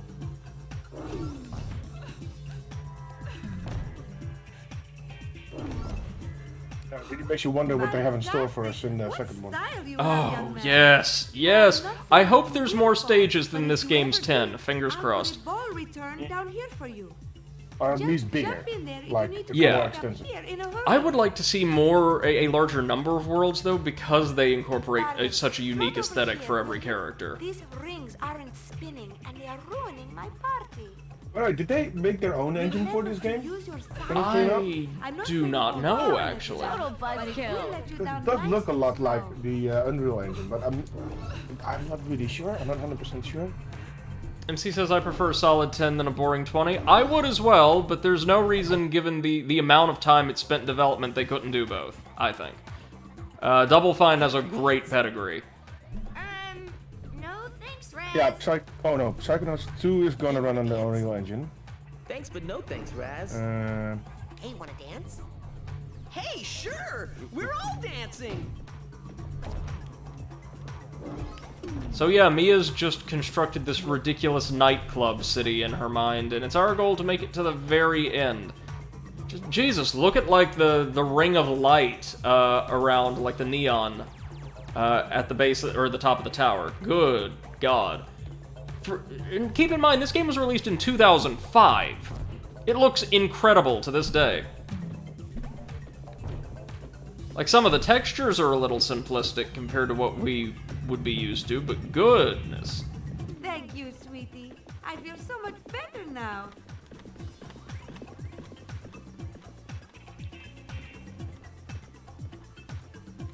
Come on, let's take it a little higher now. Okay, so it's time for things to get really dark. Like, serious adult horror time. And float and see where it takes you. So to anyone who might not want to expose themselves to some pretty grim subject matter, Now why would you want to come in here? let's, you may want to turn away from the stream just for a couple of minutes. This room is home to the game's most famous secret. One of Mia's vaults, and you'll notice also a completely plain, unadorned room, doesn't match the aesthetic of the outside whatsoever, with rocking horses and figments of children. Well, let's see what she has for us. Mia's children. Not actually hers, but she ran an orphanage, I assume, for some time when she was younger, meaning she's a good bit older than she may appear physically. Lots of characters in this game are. And she seemed to take care of them largely all on her own. And was happy and content, her and her little family, with, oh, there's another one of the caretakers, I guess, from the Order back there. Until one day while she was out, the orphanage burned down, with a lot of her charges still inside. And the worst part, the part that led her by and large to be as protective of Raz and the rest of the kids as she is Mia was psychic, so she could hear them as they died. And yeah. If you don't come here into this room, you never learn this, and the character seems like a completely one-note teacher, like, used to give you an ability. I've spoken about this before yesterday, but Psychonauts is so brilliant because it turns navigation, it turns gameplay into lengthy character studies.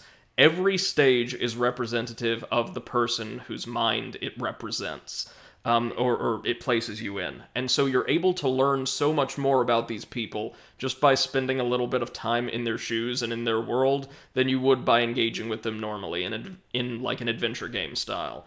This is heavy because it contrasts so strongly with everything else this person wants us to know about themselves. This is dark, but it's brilliant, and I'm sorry to say it's not done yet. Because there's a toy chest here, and... Now you definitely definitely don't want to go in there. That's a party killer right there.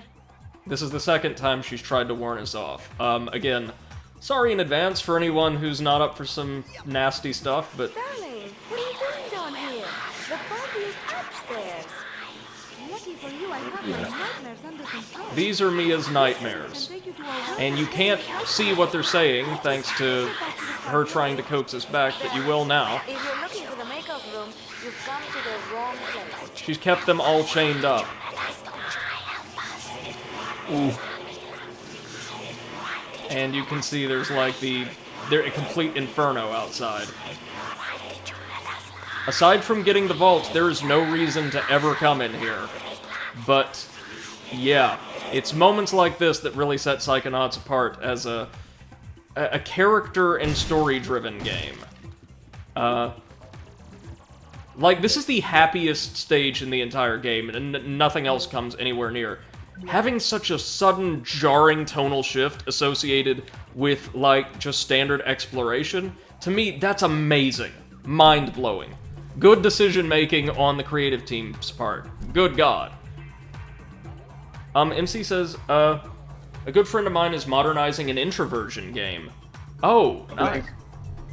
And, also says, I'm back from Emergency Crisis. Oh, so you missed Mia's secret. That's a shame. Well, you may very well have already known about it. It's actually a famous little... Well, actually, I guess we couldn't rightly call it an Easter egg, but just a standard secret, in the Psychonauts community. Okay, well, let's get the hell away from that place.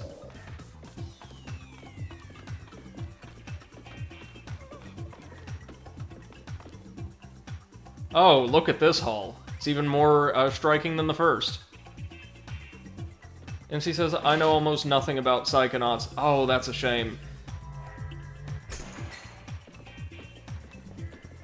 Well, if you're interested, go check the VOD later on to see my breakdown of this little secret side room we can discover in the last hall, and what it says about Mia's character and the way Psychonauts handles, like, its character development and presentation.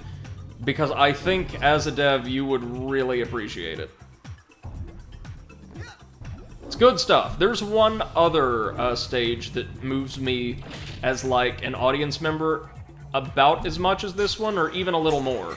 It's nowhere near as heavy with what, like, you learn about the person. But, like, there's one other stage at the tail end of the game I have a lot to say about. Now, we're progressing through the stage at a pretty solid clip. But, hold on, we missed lots of figments along the walls. Why don't we go back and fix that? I have to head out, but thanks for having me. Alright, and enjoy the stream, people. Yeah, thank you very much, Exit. Exit dust, ladies and gentlemen. Thank you. I'll be here all week. Alright, talk to you soon, buddy. Take care, man. Notice the sensors have these beautiful little striped top hats. I love them. Here we're embracing our inner pinball wizard. And the goal, it's a little tricky, but what you want to do is make your way up these railings to the lounges, because there's some figments and... there are figments and a few other goodies up there. Huh. There it is! That's it. Nice. Oh, and MC, you did mention a crisis. I hope everything's alright, man.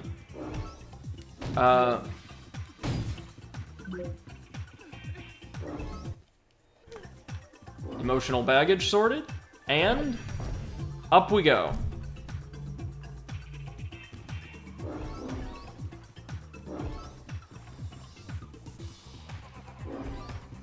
MC says nothing major. Alright. I'm glad to hear it.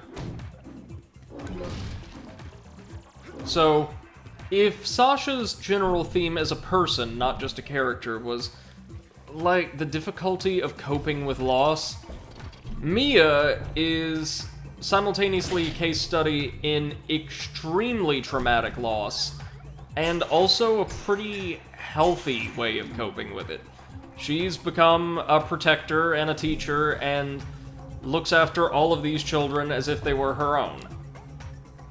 Because in her mind, they might as well be, as we'll see a bit later on in the stage.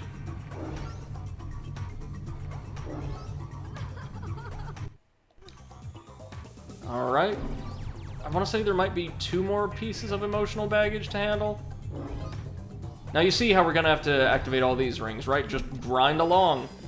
Right next to this smoking disco ball. Man, imagine how beautiful this stage would look with, like, modern graphical rendering technology. Oh my god.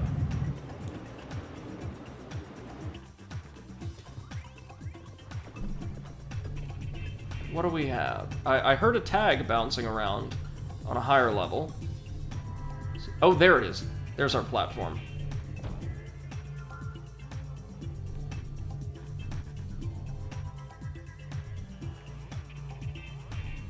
Come on. Come back first. There we go. No, no, no. Butterfly, no. There we go. Got it.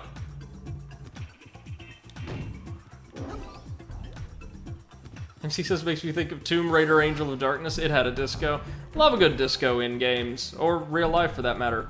Yakuza 0 in particular, in fact I think it was just Yakuza 0, featured the real-life Maharaja disco chain. You could find locations for it in both Kamurocho and Sotenbori, and they are absolutely stunning, much as in real life. And she says it wasn't too elaborate since the game was rushed out, but it was nice. Right on. Again, it's really, really hard to go wrong with disco aesthetics in my mind.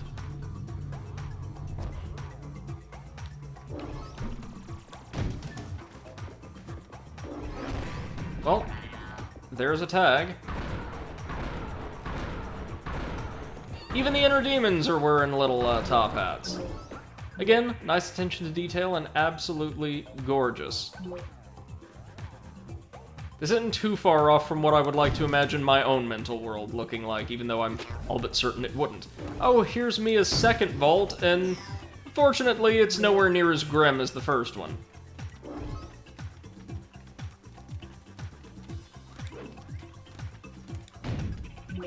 This reel takes place after she joined the Psychonauts and was formally trained. She's officially partnered with Sasha, and together they travel the world battling psychic and mundane crime alike. They are the archetypal, like, 60s and 70s super spies. And you've got nothing but, like, a bunch of very, very well-done little, like, Burton-esque illustrations here. The only significant character beat we get here, aside from the fact that Mia is now fighting around the world to protect them, to protect its people, is that, and this has been officially canonized as of the Rhombus of Ruin VR game, Sasha and Mia are an item. That's about it. Like, the extremely rigid, controlled, muted, combat specialist, and the happy, ebullient, master of, I want to say her thing is, like, generally conceived defensive psychic techniques, or mobility-related ones like this. MC says, since you like Psychonauts and character building, you might actually enjoy It Invaded too. Okay, sure. I might throw it on my list at some point. Got a lot of things to watch, though. Got a Disney Plus subscription that's just been gathering dust for a little while, so I thought of going through and watching all the Marvel movies in order, since I've actually missed a lot of them. Sorts of icky things. But some things, like those spikes, those are always bad news, whether you are levitating or not. So watch out. Right, so our levitation field protects us from certain hazards, like fire, or electricity, or acid. Or, sorry, radiation in this case, since a Geiger counter is ticking. But not water, thanks to the hand of Galasho. Darling, do you have some problems with water? Do you want to talk about it? It's a long story. Maybe later. Okay, I'm always here for you, darling. Let me just say that it's very normal for boys your age. Mia is very, very, very genuinely, like, nice. She's an ideal educator. And with that, we get another little fast return pad. And how many of her figments have we collected? Almost all of them. That's awesome. We are not going to get all of the figments in her mental world the first time around, I can promise you that. Because just like Coach Oleander's brain, Mia's ends in a segment very big on rapid mobility, without much in the way of freedom to get back. Now if we bounce up here, what do we have? Our last piece of emotional baggage. Right? Is that still not all of them? Huh.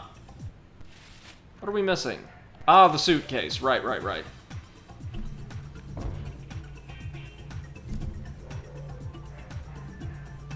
And he says you missed a figment near the double doors. No, sir, I did not. This is the way to progress.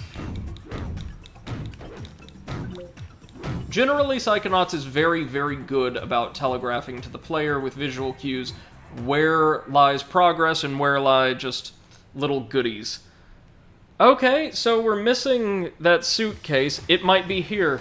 And yeah, this is one gigantic race. So we're definitely not getting all 97 figments in one run here. We are not. There is no way. So our goal is to beat Bobby Zilch, who I think is hard-coded to come in second no matter what. Or second at the least, I believe. Nothing up here?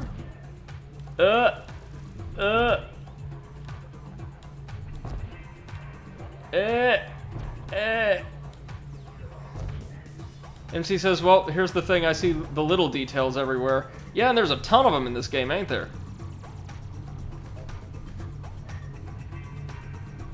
Like, look at this place. Look at the skybox, man. All those effects. Yo, that's so sick. As he says, even if for a second it gotta collect all. Oh, I know what you mean. I know what you mean. And if we were dealing with larger environments, I'd be working in much the same way. But these are small enough to where I trust myself with seeing something, remembering its location, and coming back later. Normally I would not. So we're just gonna get all of the goodies we can. Get set, go, baby, go! So we want to head through these warp gates wherever possible. We're going to be missing figments left, right, and center, but that's okay. Because we can come back and run the course again without any kind of pressure later on.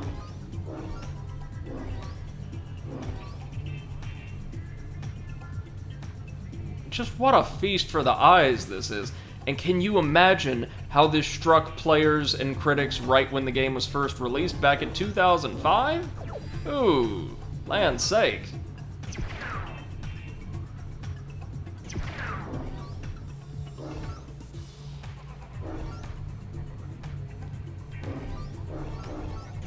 This is a totally acceptable substitute for a boss fight in Mia's mind, given that she wouldn't want to put her students in any danger whatsoever. So instead, it's one great big celebration. I love it.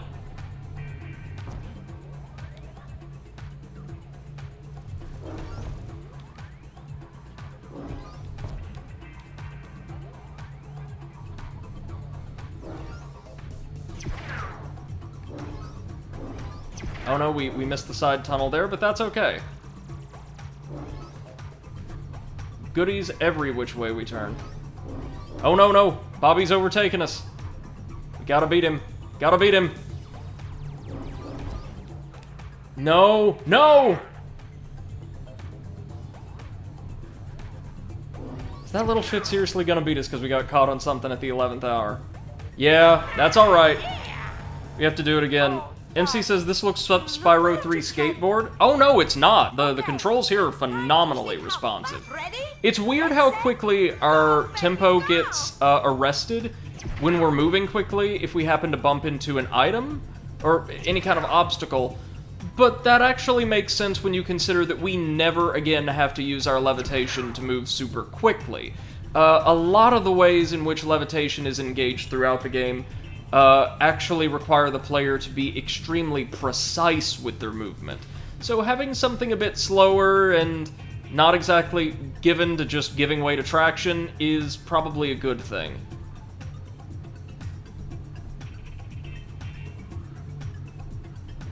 I'm fairly certain as well, like is typical for a lot of these challenges in video games, Bobby has a certain measure of rubber band AI to ensure that he's always a threat, even if players are pretty steadily outpacing him. I understand the reasoning for that, of course. As you can see, Crystal and Clem are total non-entities here.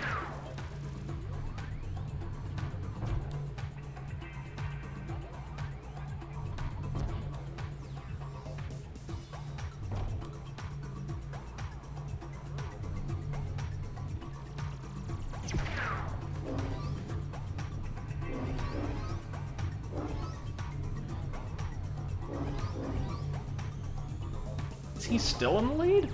Man.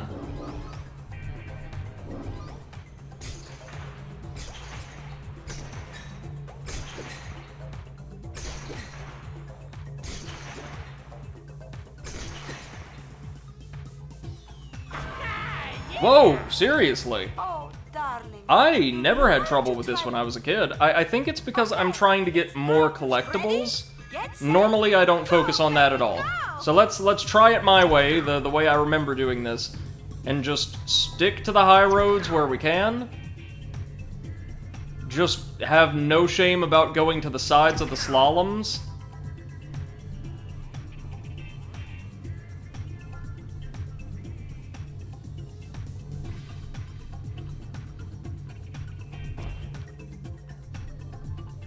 There we go. Now, as long as we don't make contact with anything at all, our momentum should hold and Bobby should be completely unable to overtake us.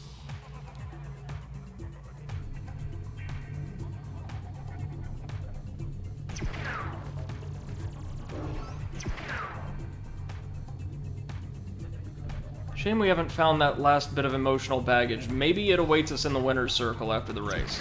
I completely forget, I'm sorry to say.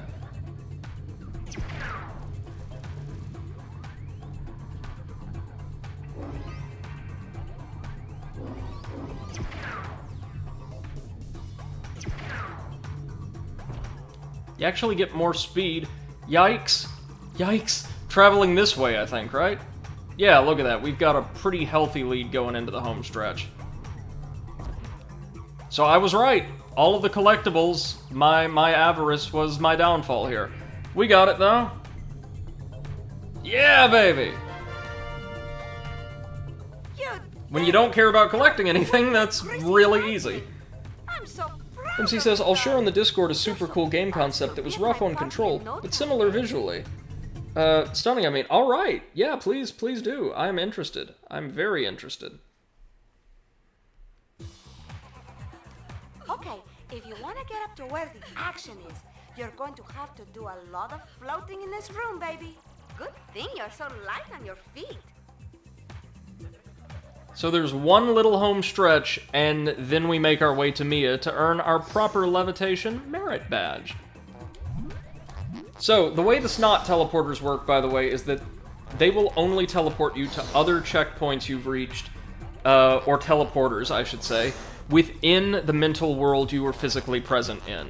Or back to the collective unconscious, if you so choose. They're super useful for going back and collecting figments, especially in the case of areas like Mia's race, or Coach Oleander's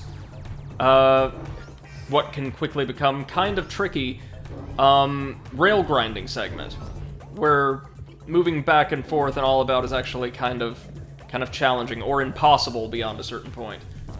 Got a suitcase tag. Got lots of figments rolling their way around this weird little plush, velvety-looking skate park she has set up.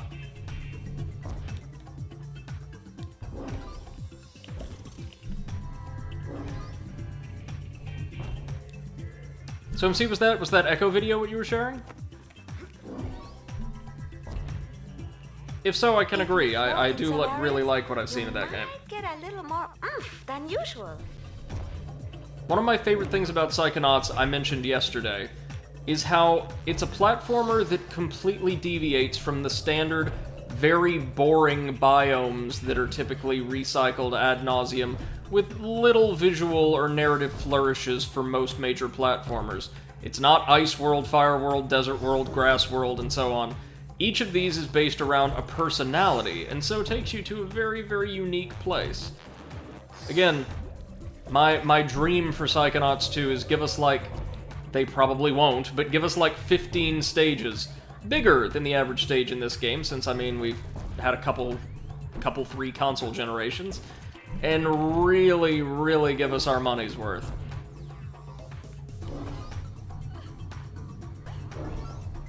Because these little character studies are so good, I want more of them, you know? Which is when I know I really like a game or any other type of media, when it's over and I just want more of it.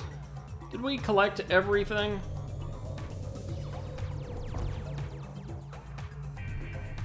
Okay, so we can ride on these little bubble vents. Because of course we can. What's the name of this? Oh, this is just the party. Hold on a moment. Let's go ride up over here. We want to gather up all our little figments. And besides, if I weren't going for a fairly completionist playthrough, then Psychonauts, unfortunately, wouldn't last us all that long at all.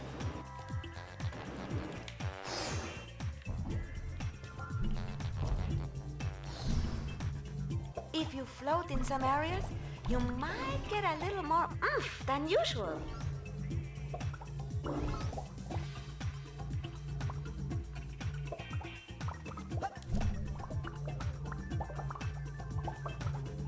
Oh wait, no, we definitely did want to ride these then.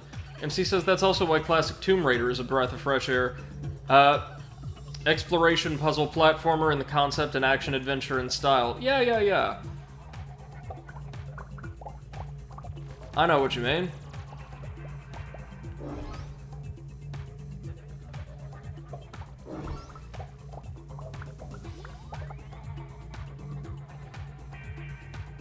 Oh, wait. More figments. Hold up. Or more figment, I should say. And a switch that we can hit to activate the large central fan. You're going to have to use your side float again to get those rings spinning.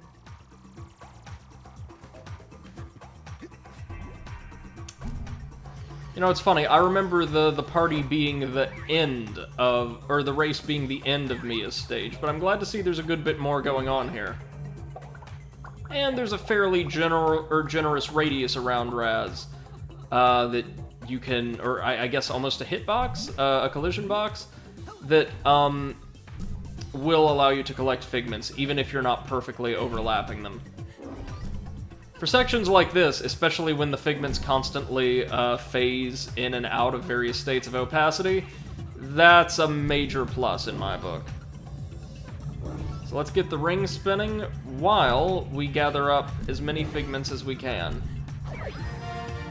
Oh, and just like clockwork, a new psi power from Ford.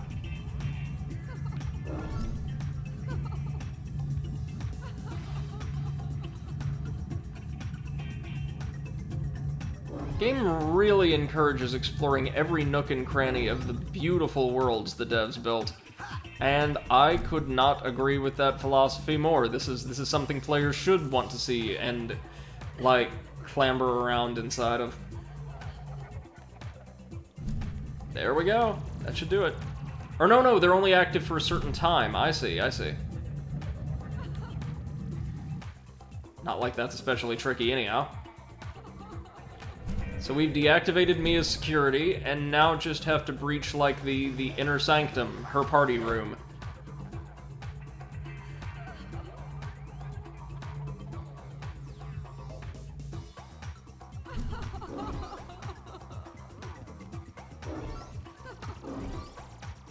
And there we go. Now we've sorted all of her emotional baggage. And you know what that means. Time for some more beautiful concept art from the good folks at Double Fine.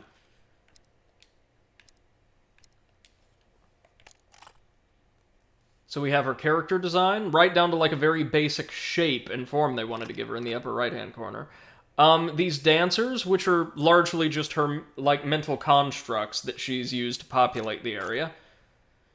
This is also the first time I think we've seen non-hostile characters in somebody else's mental world, who do not exist beyond, like, the astral plane. They're going to be a fixture from here on out.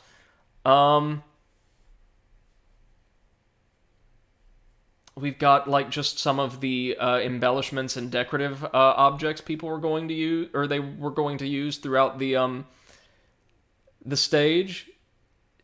And if you notice, in the lower left, it looks like there was going to be some kind of either robot or humanoid dancing around with a television on top of their head, or for a head, I should say.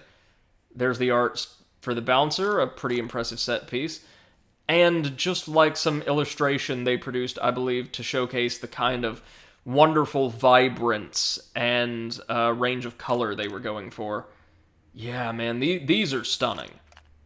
These would make for halfway decent wall art. They're that good, and that, like, eye-catching. The colors really pop.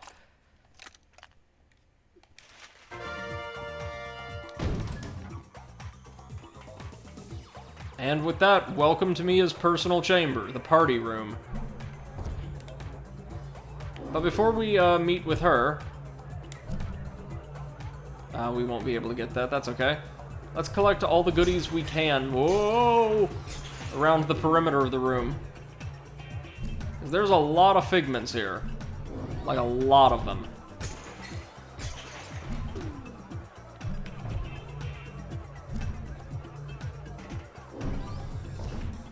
Whoa! You see that? I jumped and our bubble just failed, more or less.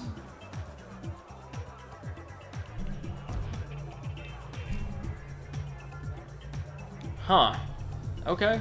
Okay. We can make this. Sometimes, like, collision detection with the edge of platforms, especially with levitation, could be just a little finicky.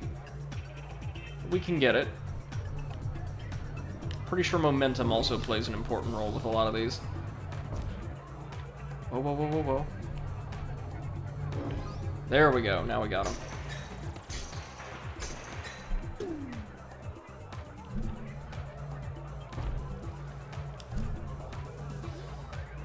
Really now? Oh, that is so interesting. The game doesn't count the railings as ledges we can grab onto and pull ourselves over, so we've got to have a certain amount of momentum and height built up for this. Okay, hold on. I got this.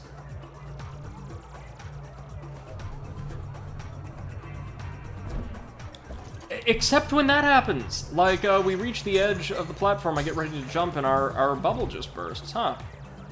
Okay, well that didn't happen anywhere else in the stage. I guess it's just something weird about the collision detection here. It's okay, we can still make it, though. If only barely. There's a lot of these little balconies. Will you teach me how to dance? Watch and learn, kid. Hey, will you teach me how to dance? Come on, dance, baby! They're excellent teachers. Okay. Yeah.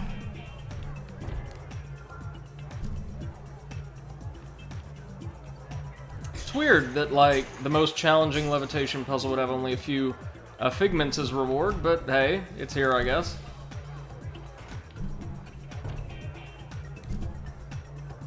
Okay, I think if we hold the X button down a bit longer than it feels like we should, we get just a little bit of extra height out of the jump, and that's what they're banking on. Makes sense. Alright, we've reached the top of the nightclub, more or less. Oh wait, no, there's those as well. Hold on. Yeah, this is gonna take a little trickiness. Oh, damn, we can't quite reach that. I see, I see. Well, okay, let's just grab what figments we can, and we can return here later to clear them out.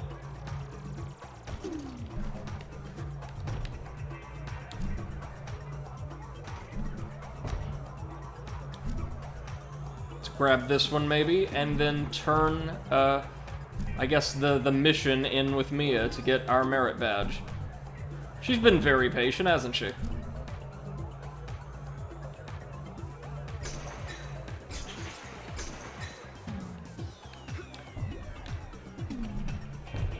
And if you think Mia's mind is something special, it gets even crazier in the future. Who's that I see? It's Rasputin, the rolling rock star, in the flesh!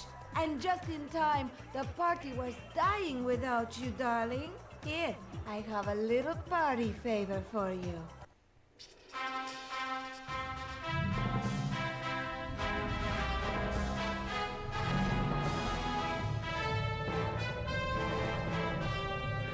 Levitation is probably the most useful power we are ever going to acquire. It does wonders for our mobility. And, most importantly, it looks cool.